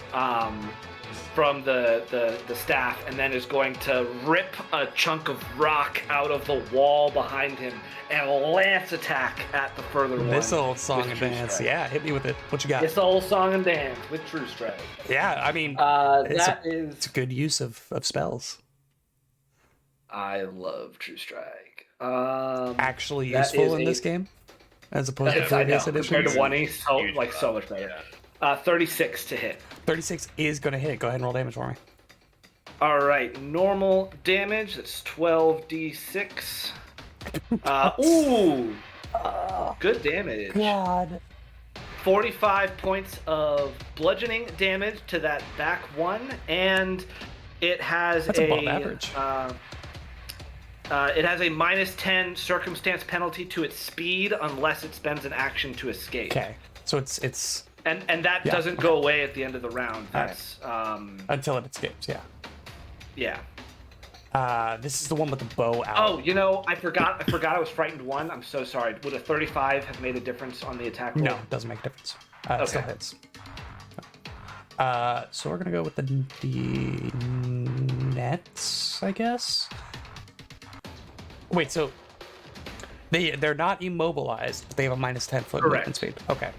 The way I make sense of that narratively is they're like, you know, their funny bone basically got hit, right? Or wherever it hit, it like is stunning them to an extent that it slows them down Yeah. until try they to like land shake the it off. Stone to hit him in the chest. Yeah, they got hit by the Yeah. stone, but the stone is not pinning them to another surface, which I think is the difference Correct. between that It's- and a crit in my head. Exactly. It's just Yeah. giving them the circumstance penalty to speed. Gotcha. Okay. And that's all 3 actions from you, Fearon. Correct. All right. I did not know this about True Strike. You ignore circumstance penalties and any flat check for concealment or hidden. I didn't know that either. That's I didn't know that Really either. good. Whoa. That's insane. The Wait, spell got can you say that that much again? True Strike, you ignore? True Strike, the main thing is that you get advantage, right? You roll an attack roll, you roll twice and use the better. It is a fortune effect, so you couldn't hero point it, but then you also ignore circumstance penalties to your attack roll and any flat check required due to the target being concealed or hidden. that's So if this person good. is invisible and you know where they actually are, awesome. you can roll True Strike, you can cast True Strike, and then not have to roll the flat check. Amazing. Crazy. That's Is that the last line of the spell? I Which didn't. we never read. Yeah. Impossible to read. Invisible on most browsers. pretty sure they just like errata things in that we see later in the last line. That'd be so funny. It is this character's turn. This character does not like the fact that they are next to people all of a sudden.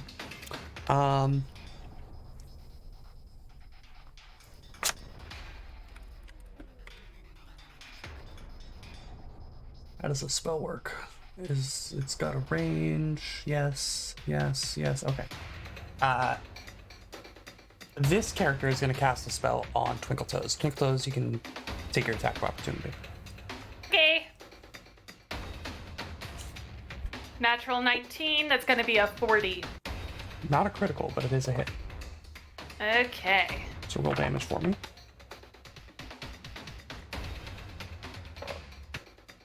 Nice. 15 points of damage. 15 points of damage. Go ahead and roll me a will save. Okay. Uh-oh.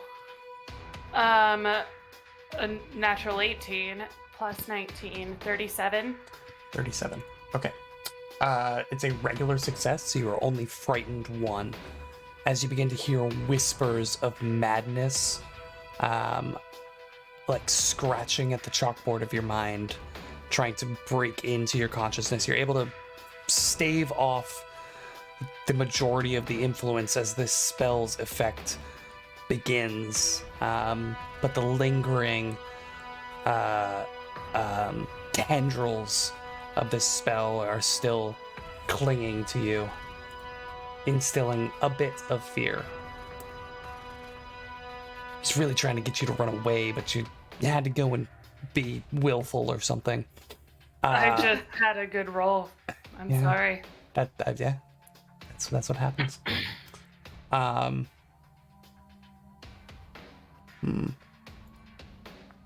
They didn't have a weapon drawn. They will draw, since they are in melee. They will draw a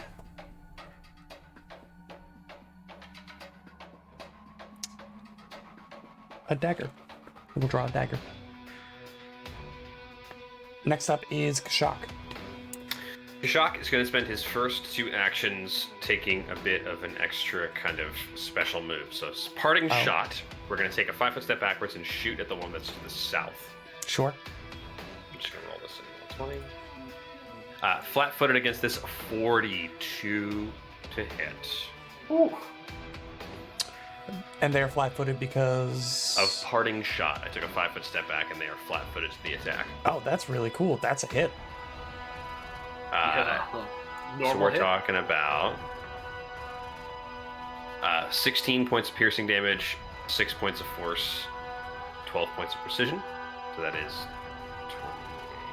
34 total points of damage. 34 total. Heard. That's my first 2 actions, and then the next actions are going to be to command Shithra to stride. So 5, 10, 15, 20, 25.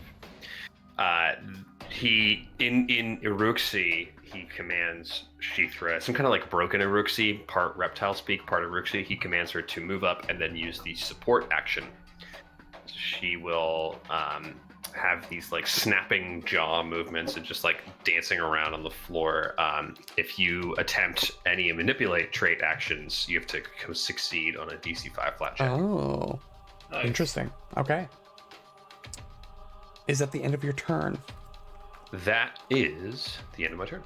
So a solid hit to the shoulder, followed up with harrying maneuvers from Shithra. After Kashak is that person's turn.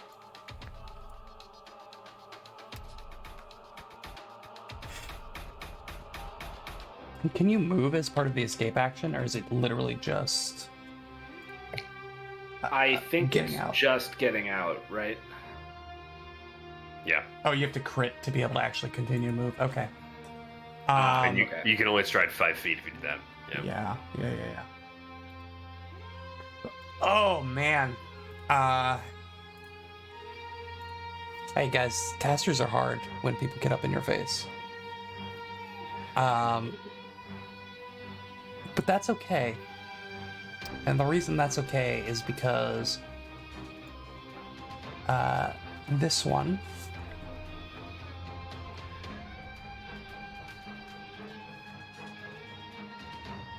no, that's not gonna work.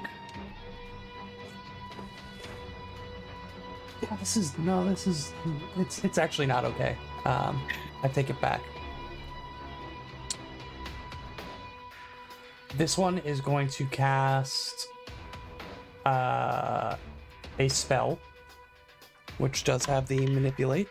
Flat check, please. Flat check. Got a 7 on the flat check. Bitch. Close. Kashak, roll me a fortitude save.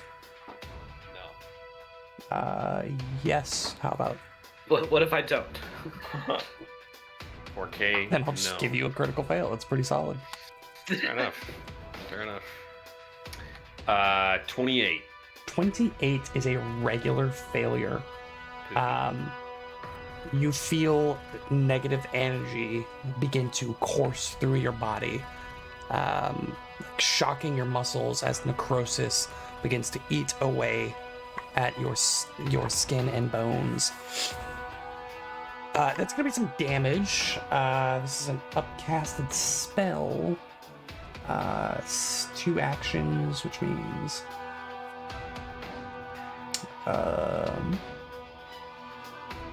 Guess who also has Juggernaut, which is evasion for fortitude saves? Me. I keep failing. everything. Nothing matters. that's unfortunate. Yeah, it's unlucky. 1d8 negative damage. Just roll better, forehead. So it's just 68 damage. Okay. Holy 68 damage. 6d8. Sorry, I still need No, to roll it.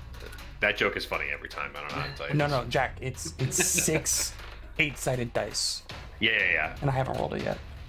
The 6d8 and the door being ajar joke are funny every single time. It doesn't matter. Every door is ajar. Doesn't matter. I love I it. mean, always funny. 46 is still pretty good too. Yeah. You're gonna take 31 points of negative energy damage. Each. 31-sided die worth of damage. 31. That is actually 31 sided die of damage. Could you please roll a third d1? I'm only rolling one-dimensional dice from this point on. They all just happen to be max, whatever the dice is. Yeah. I mean, I guess they'll use their third action to try to escape. Natural 2, so that's probably a crit fail, which means they can't attempt again. But it doesn't matter because it was my third action. That sucks, man. You guys are killing it this session. Not gonna lie. Bastro, it is your turn. Bastro steps up and spell strikes. Gouging Claw. This is gonna fucking hurt. Flat-footed. Yeah, roll to hit. Natural 20. It's really gonna hurt. It's really gonna hurt. I'd wager to say this is gonna be some damage. Oh boy. Which spell were you using? 144 is the This record. is Gouging Claw. The I'll make classic sure this- Gouging Claw. Classic Gouging. That's gonna be 102 points of damage as Bastro tries to punch another hole through another priestess. Oh, don't worry. A hole was successfully punched in one end and out the other. Wow. Yeah. Wow. And that is Bastro's turn. God, I love Bastro, dude. That tank. Okay. Yeah, okay. That's Bastro's turn. Wait, is she actually dead? Oh, No, no, I think she's she's still up. Yeah. Oh, okay. I mean, But there's, she does have a hole. there's through a her. big hole missing She in just her. And Got it, she's okay. hurt, but she's still up. Got it. Where are we at? We are at Twinkle Toes, bottom of the round. All right. Well, now that I got this guy in a flanked position, I'm gonna start with a precise strike on this gentleman. Sure. Ooh, natty 15, 35 to hit. 35 will do it. Roll damage. All right. Ew, sucky damage. 10 points of damage. 10 points of damage. Hey, still counts. This one will be a stunning finisher. Stunning finisher. Okay. Yeah. I'm gonna hero point that. All right. Better. 34. 34 is a hit. Nice. Okay, make a fortitude save for me. Fortitude save. Yeah. It's gonna be. Oof. 26. Fail. You are stunned one. Stunned 1. Yo. Big. And Very you Huge on a take, spellcaster too. yeah. 10, 16, Absolutely 19. massive. 22 points of damage. And 22 points of damage. And Uh, third action, I'm gonna be I'm honest with you. gonna. I'm gonna be. To be honest, TBH. To be completely TBH right now? To be completely TBH right now, the 22 points of damage does it. Yeah. Oh, so the stun wasn't worth it. Nice. Okay. Nice. The stun would have nice. been worth it if you had done 10 less damage. Yeah, myself it was- Okay. Zoinks. Third action, I'm gonna do a celebratory backflip, man. As one does. As one We need a does. backflip counter. It would not be We do worth your that. time. It would just continuously go up. Yeah, 30. I need a dice 36. audit for Emily Grace. That's what we need. Yeah, we really do need a dice cam. Okay. Somebody, I will give somebody access to our YouTube right now if they go through and do a statistical analysis of Emily Grace's dice rolls.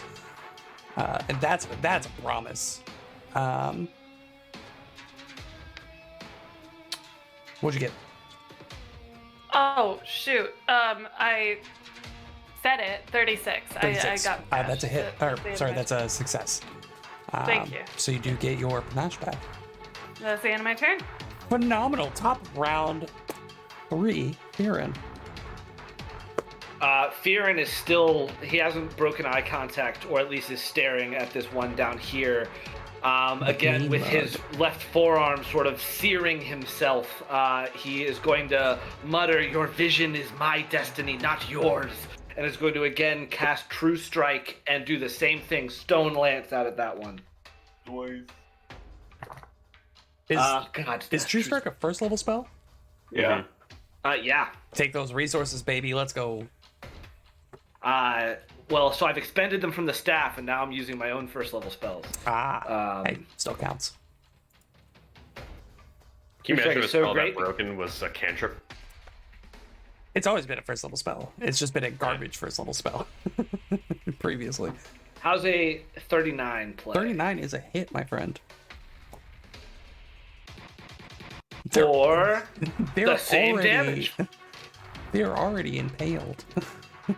45 points of damage. 45. The impale will Oh add my- nothing else. Uh, Well, yeah, they definitely don't stack, right? No, There's no it's- way. it's the Well, they're same. both circumstance. yeah, it's a penalties. circumstance penalty. Yep. Yes, they don't stack. But 45 points of bludgeoning damage. still- that's As still Fearin is damage. clearly he's non-mechanically enraged at this caster.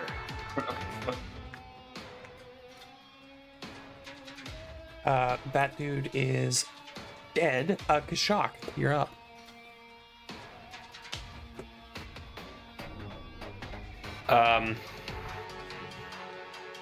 Kashak is going to see that this is the only target left and kind of get laser focused. So I think we're gonna double shot this one guy. I'm gonna give him a little bit of cover for your giant animal companion in the way. Whatever. Just tossing it out there. There we go. First attack. 26. 26 is not gonna do it. Second arrow. 28. Also not gonna do it. What do you think? What do you think about me rolling a 5 and a 7 on 2d20? I think that's unfortunate. Next, I rolled a natural 1 on the next one. Sheethra is going to then bite out. Okay. She rolled. Are you using the command ability? That's her free attack. Okay. She rolled a 25. 20, yeah, So we've already Not- seen this one before. not quite. Kashak's gonna maybe perhaps throw in the towel and award a warden's boon to his friend Fearin from kind of around the corner. Fearin, I can't get a good angle, but it seems like you're doing God's work. Why don't you Gladly. shoot to the right a little bit? You should be able to get a little bit better.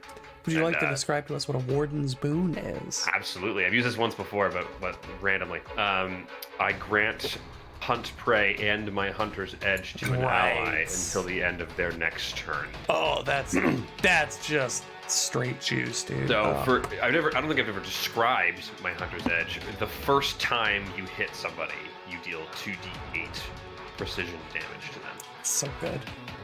So good. That's so good. Especially one for a action to- blaster caster. Yeah, to point out some of the vulnerabilities. That's why he's like, shoot to the right a little bit. You should be able to hit a little bit better. Get away from Sheath a little bit, but that's my whole turn. That's the end of Kashak's turn. It is now this lad's turn. Man. Man, oh man, oh man. I'm no longer supporting, so there's no flat check for manipulates. Oh, that's good. You should still live in fear of the giant lizard. Don't Just you? sort of, just sort of shit. Yeah. They tell stories to grandchildren about These the giant lizard that lives in the Giant lizard. I will say these characters have some really awesome spells that are super flavorful, very thematic, completely unusable in combat. shitty. Yeah. Which, you know, doesn't always make sense but like they have focus spells, but all of I mean, take a look at this. Safeguard Secret. It's one of their focus spells. Completely worthless in combat. Very cool outside of that. But Flavor win. But Combat these specific boss. clerics were destined for combat in this AP. So, speaking of this specific cleric, they are going to cast a spell.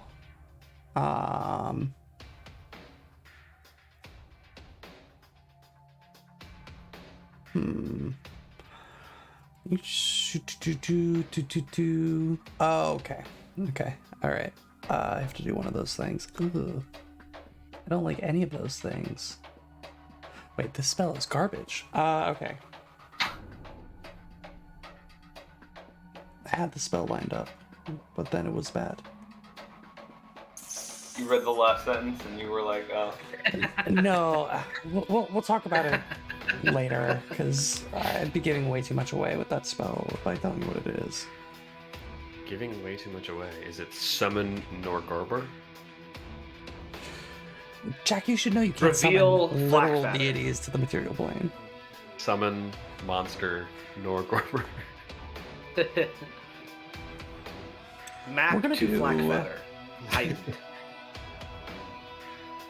We're gonna do another fortitude save on Kashak. What the? Yeah, you have pain cushioned this guy and sent your attack lizard at him. I don't know what you want from me. 38. 38 is a success, you garbage human being. Which is a critical success. Yeah. So nothing happens. That was a 6th level harm, by the way. Zoom. In effect, Literally can't be harmed. I mean, you were earlier, but Too strong of blood. big strong. So I can move. I just have the -10 penalty. They'll go bop, skiddly doop, dop, bow. Not to that one, to this one. And then it is Astro. So the barrels are difficult terrain, or are they just not The barrels are occupiable? barrels. For medium creatures, they'd be difficult terrain. I got you. Alright. I don't know why that got Jack, but Barrels are difficult. Well, the barrels are barrels, all right? 5, 15, 20, barrels are barrels. 30, 35. Second Look, action. I'm just feeling a little spicy tonight. All right. I love it. I love it. I love to see it. I Second was action, really he excited about will- this combat, and then you just decimated one of my clerics. I was like, I have 2 spellcasters. I'm gonna do so much cool things. Nope. Twinkletoes and I just demolished that Yeah. cleric. Oh, he didn't stand a slapped chance. him out of existence. You're gonna start getting into the point where you have a bunch of high level casters prepared. Pick one spell. That's the one you get to cast. Pick one. You get to pick one. Don't He- even that one read the didn't- rest. That one was the one that used Flame Strike and never got to use their Phantasmal Killer. Don't even read the rest of the spell. Just one. Pick one you like and do it, and Yeah. then that's it. That's all. I Third action. refuse to resign to that fate, Jack. That's how I've been running Rune Lords for the past 7 levels. It's been doing great. What you got for me, Bastro? We got a grapple going on. You're My, gonna grapple my him. athletic Okay. check. Just spell strike him and put him out of his misery. I can't. Not until the next turn. All right, But we can't roll grapple. athletics against their fortitude. That's But a natural 18. My athletics is nuts. That's a 40. Only? Only a 40. That's a success, regular success. All right, so they are now grabbed until the end of your next turn. Sure are, kid. Until the end of my next turn. To the end So- of your next turn. And I just want to remind everyone, when you're grabbed, if you attempt a manipulate action, you must succeed at a DC 5 flat check or lost. Very true. Is that your turn? That is my turn. Twinkle toes. All right. I'm just gonna hop on over to right here. And it's also flat-footed. Yes. Ooh, nice for me too. Yep. Oh, because you've got it grabbed, right? Yeah, they're okay. Am grabbed I too. still frightened, Will? No, that would have dropped off. Isn't fright? Yeah, frightened's the one that ticks down at the end of each turn, Okay. right? Wait, hold up. Yeah. That Yeah. one cast. Oh, I didn't say what I was doing. So it's gonna be a precise strike. Yeah, your friend has dropped Um, off. Cool. So 35 to hit. That is a hit. Nice. 16 points of damage. 16 taken. Good stab. And then stunning finisher. By all means. Natural 18. Total of a 35. 35 is a hit. Go ahead and roll damage, and I'll roll a fortitude save for you. Thank you. Fortitude save is a 34. That's a success. Okay. Let me see if it does anything. I believe it just negates. The it's done. target can't use reactions until its next turn. Oh, interesting. 18, 21, 23, 25, 28 points of damage. Okay. I learned a thing about my character today. I was like, what reactions do they have? Oh, they have reactions I didn't realize they had. Uh-oh. Uh-oh. It doesn't Third matter. action. He can't use reactions until the end of your next turn, or till the end of their next turn. Until its next turn. Until its next turn. Okay. Yeah. So if it's already used reactions, then poop. And how much damage was that? 28. Another good hit. Third action, backflip. Wait, didn't you move strike, stunning finisher? You're correct, I did. Just want to That's double the end of check. my turn. Thank you. Since you took away my I'm not reactions quickened. You're right. Yeah. yeah. That was the end of round 3. Top of round 4. We're gonna finish this out tonight, ladies and gentlemen. That is going to be Oh, yeah. Fearin on the top of round 4. Fearin is going to move. It's going to go 5, 10, 15, 20, 25, 30, 35 to there with first action. With his second and third action, he is going to cast Produce Flame Okay. at this priest. And again, he's going to feel that pain in his forearm, and from his left hand is going to erupt a small ball of flame. 35. 35 is gonna hit. All damage. Yes. All right, so that's going to be. Don't forget 2d8 precision. Yes. This is a. So I it's forgot, 6th and now I'm level sad. now. So that'll be. All right. Sorry, I was doing heightened math. I think we've established 2 casters is not the option against you guys. You guys seem to struggle a lot more against 1 caster and 3 like fodder God. minions. With 2 things that don't really have Yeah. defensive abilities is a challenge. Yeah. That's really interesting. I think this this level of the dungeon you'll come up against a variety of challenges, and I'm starting to see how you guys fare. You'll really against- see the cracks in the armor. Yeah. What'd you get? So 31 points of damage, 14 of which is precision. I'm sorry, I see 12d6 and then 64 plus 2d8. It's so the 27, and then I forgot to add my spellcasting ability modifier. Oh, for Produce Flame. Oh, Okay, so it's actually plus 5. I'm sorry. so So it's 32 32. points of damage. Yeah. Taken. With Still a lot of 14 of that ones being on those precision. D4s, dude. I know, God. It's unfortunate, but still, you guys are blasting this guy. That's the end of your turn, Fearon? Yes, that was the end of my turn. Kashak, you're up. Kashak is going to move to Esteliero. He's going to move here. Yeah, Try to that didn't work, negate I'm some of- sorry. He's going to try to negate some of the like cover bonuses that this guy Sure. might be receiving. Try to get a better angle. They're still gonna get a +1 because you can't really avoid. I'll never yeah. avoid that. Yeah, Yeah. but that's fine. Although I could go on the wall. That's 2 move actions. Let's shoot once. Sure. Ooh, natty 17 for a 40. And 40 is gonna do it. Yeah. We're talking about 28 points of total damage. Yeah, the range on that damage is hilarious. 28 points of damage. Would you I mean, mind both. describing your kill for me? I would. Hey. He kind of is like sliding in this doorway, trying to like you kind of see it like moving and getting a better open view, but he's looking for the perfect shot, looking for the best opportunity. Steps a little bit to the right and then just kind of like lets this arrow go. And I think as Bastro and Twinkletoes are kind of vying for positioning, it's like he's like defending himself and then just right in the chest, and then he kind of like rotates and falls to the ground. Yeah.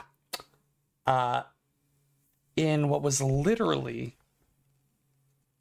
24 seconds, you all breach a door and down 2 clerics of Norgorber. Nice. You look around this room, again, you're seeing a variety of like crates, barrels, tables, some of which have caged rats on top of them, like individual rats in a cage, most of which are dead. All of the caged rats in this massive cell are crispified. Hundreds of dead, carbonized rats. Yeah, I think Fearon's standing right next to that, and I think he just looks in at the cage and just I think he shakes his head and just he's like, what are these Norgorber worshippers doing down here? And as you're looking in the cage, you just see that there is a pipe Liquid. that appears to be protruding and elbowing down from the wall. And there's just like this drip, drip, drip of some unidentified fluid, this viscous, purplish, gray fluid. Oh. Could we attempt to identify that thing? Yeah, Fearon wants to identify that if possible. You're more than welcome to attempt to. It'll be a crafting check. Oh, no, thank you. Oh, I'm trained in crafting. You have to be trained. Yes. Okay. How about a 3 untrained? Is that going to give me anything? It's water. Ugh. Okay. Bad roll. Dirty 20. It's virtually impossible for you to tell just by glancing at it. Yeah. Okay. With your experience, without being able to sample it, test it, and you're used to doing scientific as well as magical experiments on substances that you've located across the eye of Abendago, however we want to decide the canon name is for this. Bendigo. Abendago. I think a Bendigo is what people go with usually. Is it? 100%.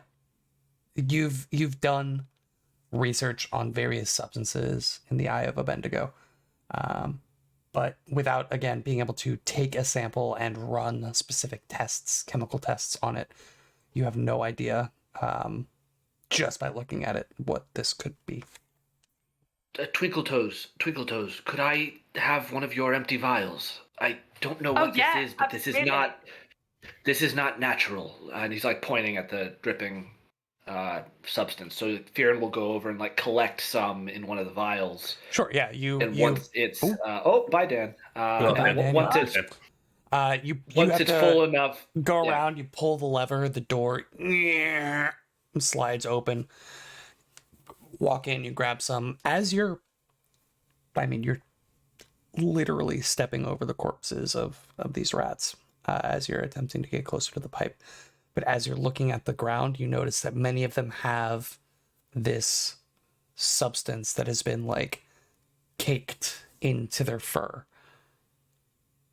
Like, there were so many rats in this enclosure, too many for this enclosure of this size. Too many rats. And the drip from this pipe would hit rats, and then they would scurry to get away from it and spread whatever this substance is amongst the rats that they were climbing over or getting tussled under. This like veritable mixing bowl of rats spreading this substance across the whole swarm. Yeah, Fearon's wearing gloves, so he goes over and collects some of the sample, and I think he kneels down and with like a gloved hand, like put. Or just sorry. We're all over the place. Well, he'll put his hand down and just mutter, "I hope this was a mercy killing.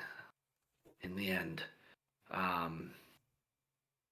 Cernunnos be blessed." And we'll sort of do a little druidic Hail Mary, if you will, and then walk out and hand the vial back to Twinkletoes. Did you figure out what it was? I can't tell. I failed my crafting check, but I think this could be useful if we harvest some of it for later. Okay. Well, let's keep on moving then. North door? North door? I'd love to perception kind of this whole room, sort of search through some of the areas if we haven't already done so. By all means. We're talking about 31 on the room. 31 on the room. You're finding... Majority of what you're finding is research logs. The clerics of Norgorber, from what you're sifting through here, have been conducting experiments, alchemical experiments. Don't forget, Kashak can't read. So you can probably hand this to Bastro. Yeah, you're handing it off.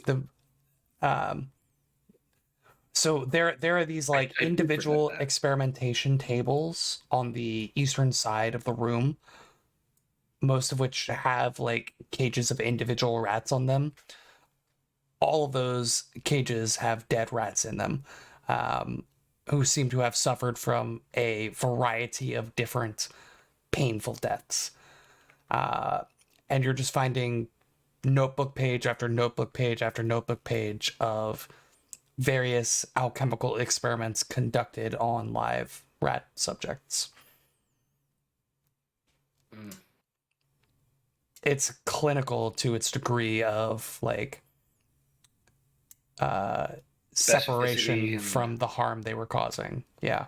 Bastard, does it seem to be poisons or just mutations? It's all poisons. Yeah. All of that, yep. Gross. We should just keep moving. And it seems like a lot of it is just like the same poison over and over again in different doses. Sure. Different twos? That's weird. Good callback. Sorry, I should leave. It's getting late. But you're not finding anything else of value. It seems to literally be just like experimentation logs. How about the priests? Magical, two magical short bows. I wish you wouldn't do that. Two magical composite short bows, two magical daggers, two magical leather armors, two religious symbols of Norgorber.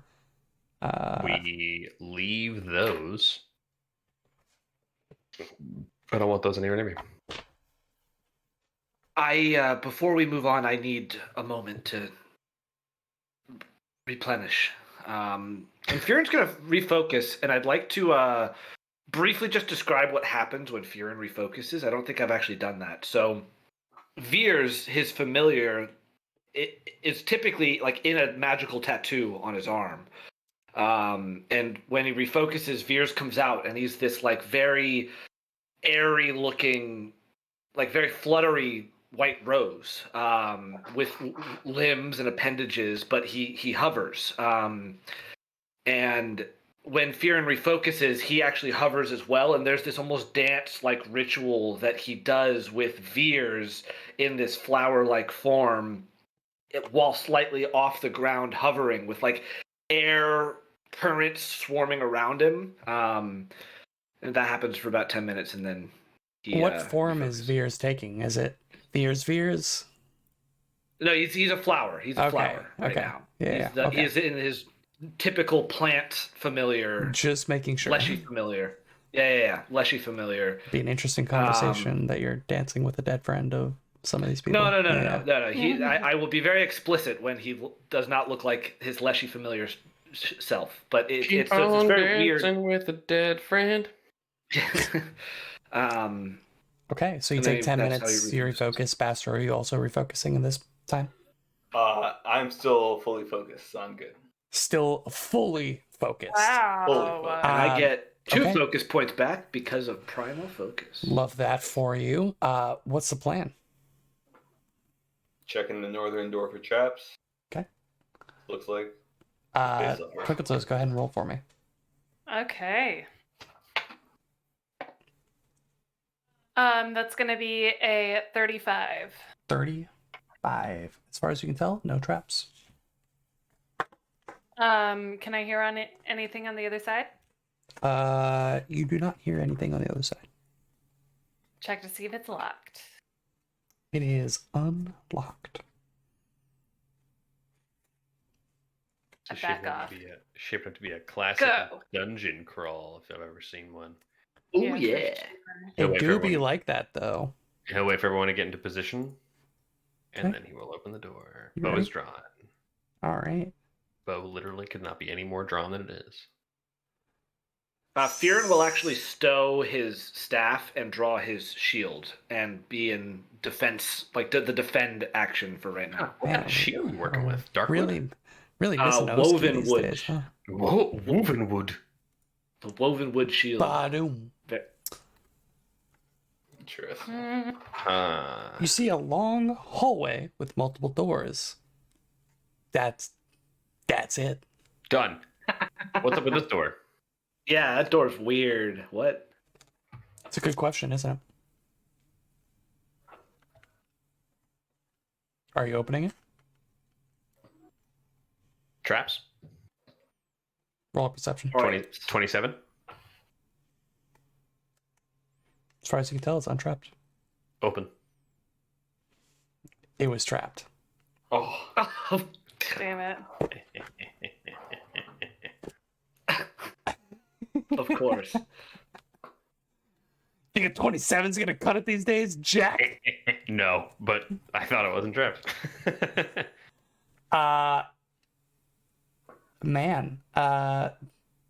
You attempt to grab the door handle and turn it, and as you do, you feel just a think as a needle sinks into your palm.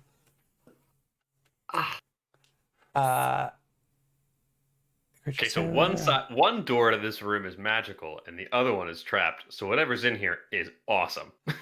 Oh, yeah. Roll a fortitude save for me. Fortitude save. Heard that. Natty 19 for a 40. Oh, Totals of Thank God. 40. It's a critical success. Good. It's a 42 if that's a disease. you turn the knob, you just go, what the? You pull open the door, and there's just a stone wall on the other side. You're it's there kidding. now. I'm not kidding you. You're kidding. You're There's- kidding. I'll even do this for you. It's a stone wall on the other side. That rules. That's awesome. Wow. That's amazing. What? I detect magic. You detect magic. Yeah. What's the range on I that? so want there to be 30 want there feet to be no emanation. magic. 30-foot emanation. I genuinely want this to just be a wall. Yeah, for sure. Yeah, I mean, I'll tell you right now, you don't detect any magic coming from the square to the north of Awesome. Kashak. It's just a It's, trapdoor with it's nothing behind genuinely just a trapdoor with nothing behind it. Incredible. Would a perception check, like for secret notches on the wall, be worth it, or is it genuinely You're more just than a wall? welcome to. Yeah, I will. That's a 31. It's a trapdoor with nothing behind it. Fantastic. That's so great. Oh, I And love there it. any- fantastic. Was there any magic to the south of me? I'm getting there. I'm Yeah. getting there. Your That's friends so keep asking great. questions. We're just stalling.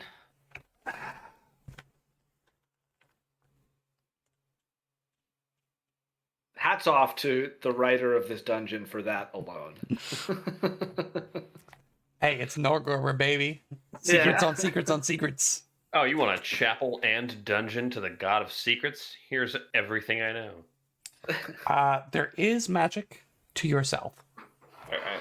I relay that to the team. Let's check that the door right behind us for traps. This one? I didn't see which one you pinged, but that one. This one? I'm gonna do that one too. Roll perception. I got a 39 in case you was wondering. 39? 39? 39? Better than me. Sepika? 39? 35. That is good enough to tell you that as far as you're aware, there are no traps. That's what I like to hear. Kashak will try to open the door. Try to open the door. Okay. You open the door. Are you sure you opened the door? You're positive you want to do this? Yeah, I mean Kashak is pretty confident in his actions, Okay. so yeah, I just pretty confident guy. need to double check. He's very declarative. Like it's like when he doesn't move. Naturally. But like having revealed some more Tiny, information, I wish that I colorful hadn't. spiders crawl all over the surfaces of this large laboratory. Oh no. 2 cages stand open to the west, open and empty. A large table covered with web-shrouded equipment stands underneath a hatch, closed and about a foot in diameter on the south wall. Furthermore, you see 2 mechanically large spider-like creatures and 1 woman standing at the back, standing with her hands occupied over a table. That woman looks something like... Oh, no, that's wrong. Click Close that it. Close away. it. Close it. Close it. Close it. Player art handouts. Player named NPCs and creatures. Creatures and monsters.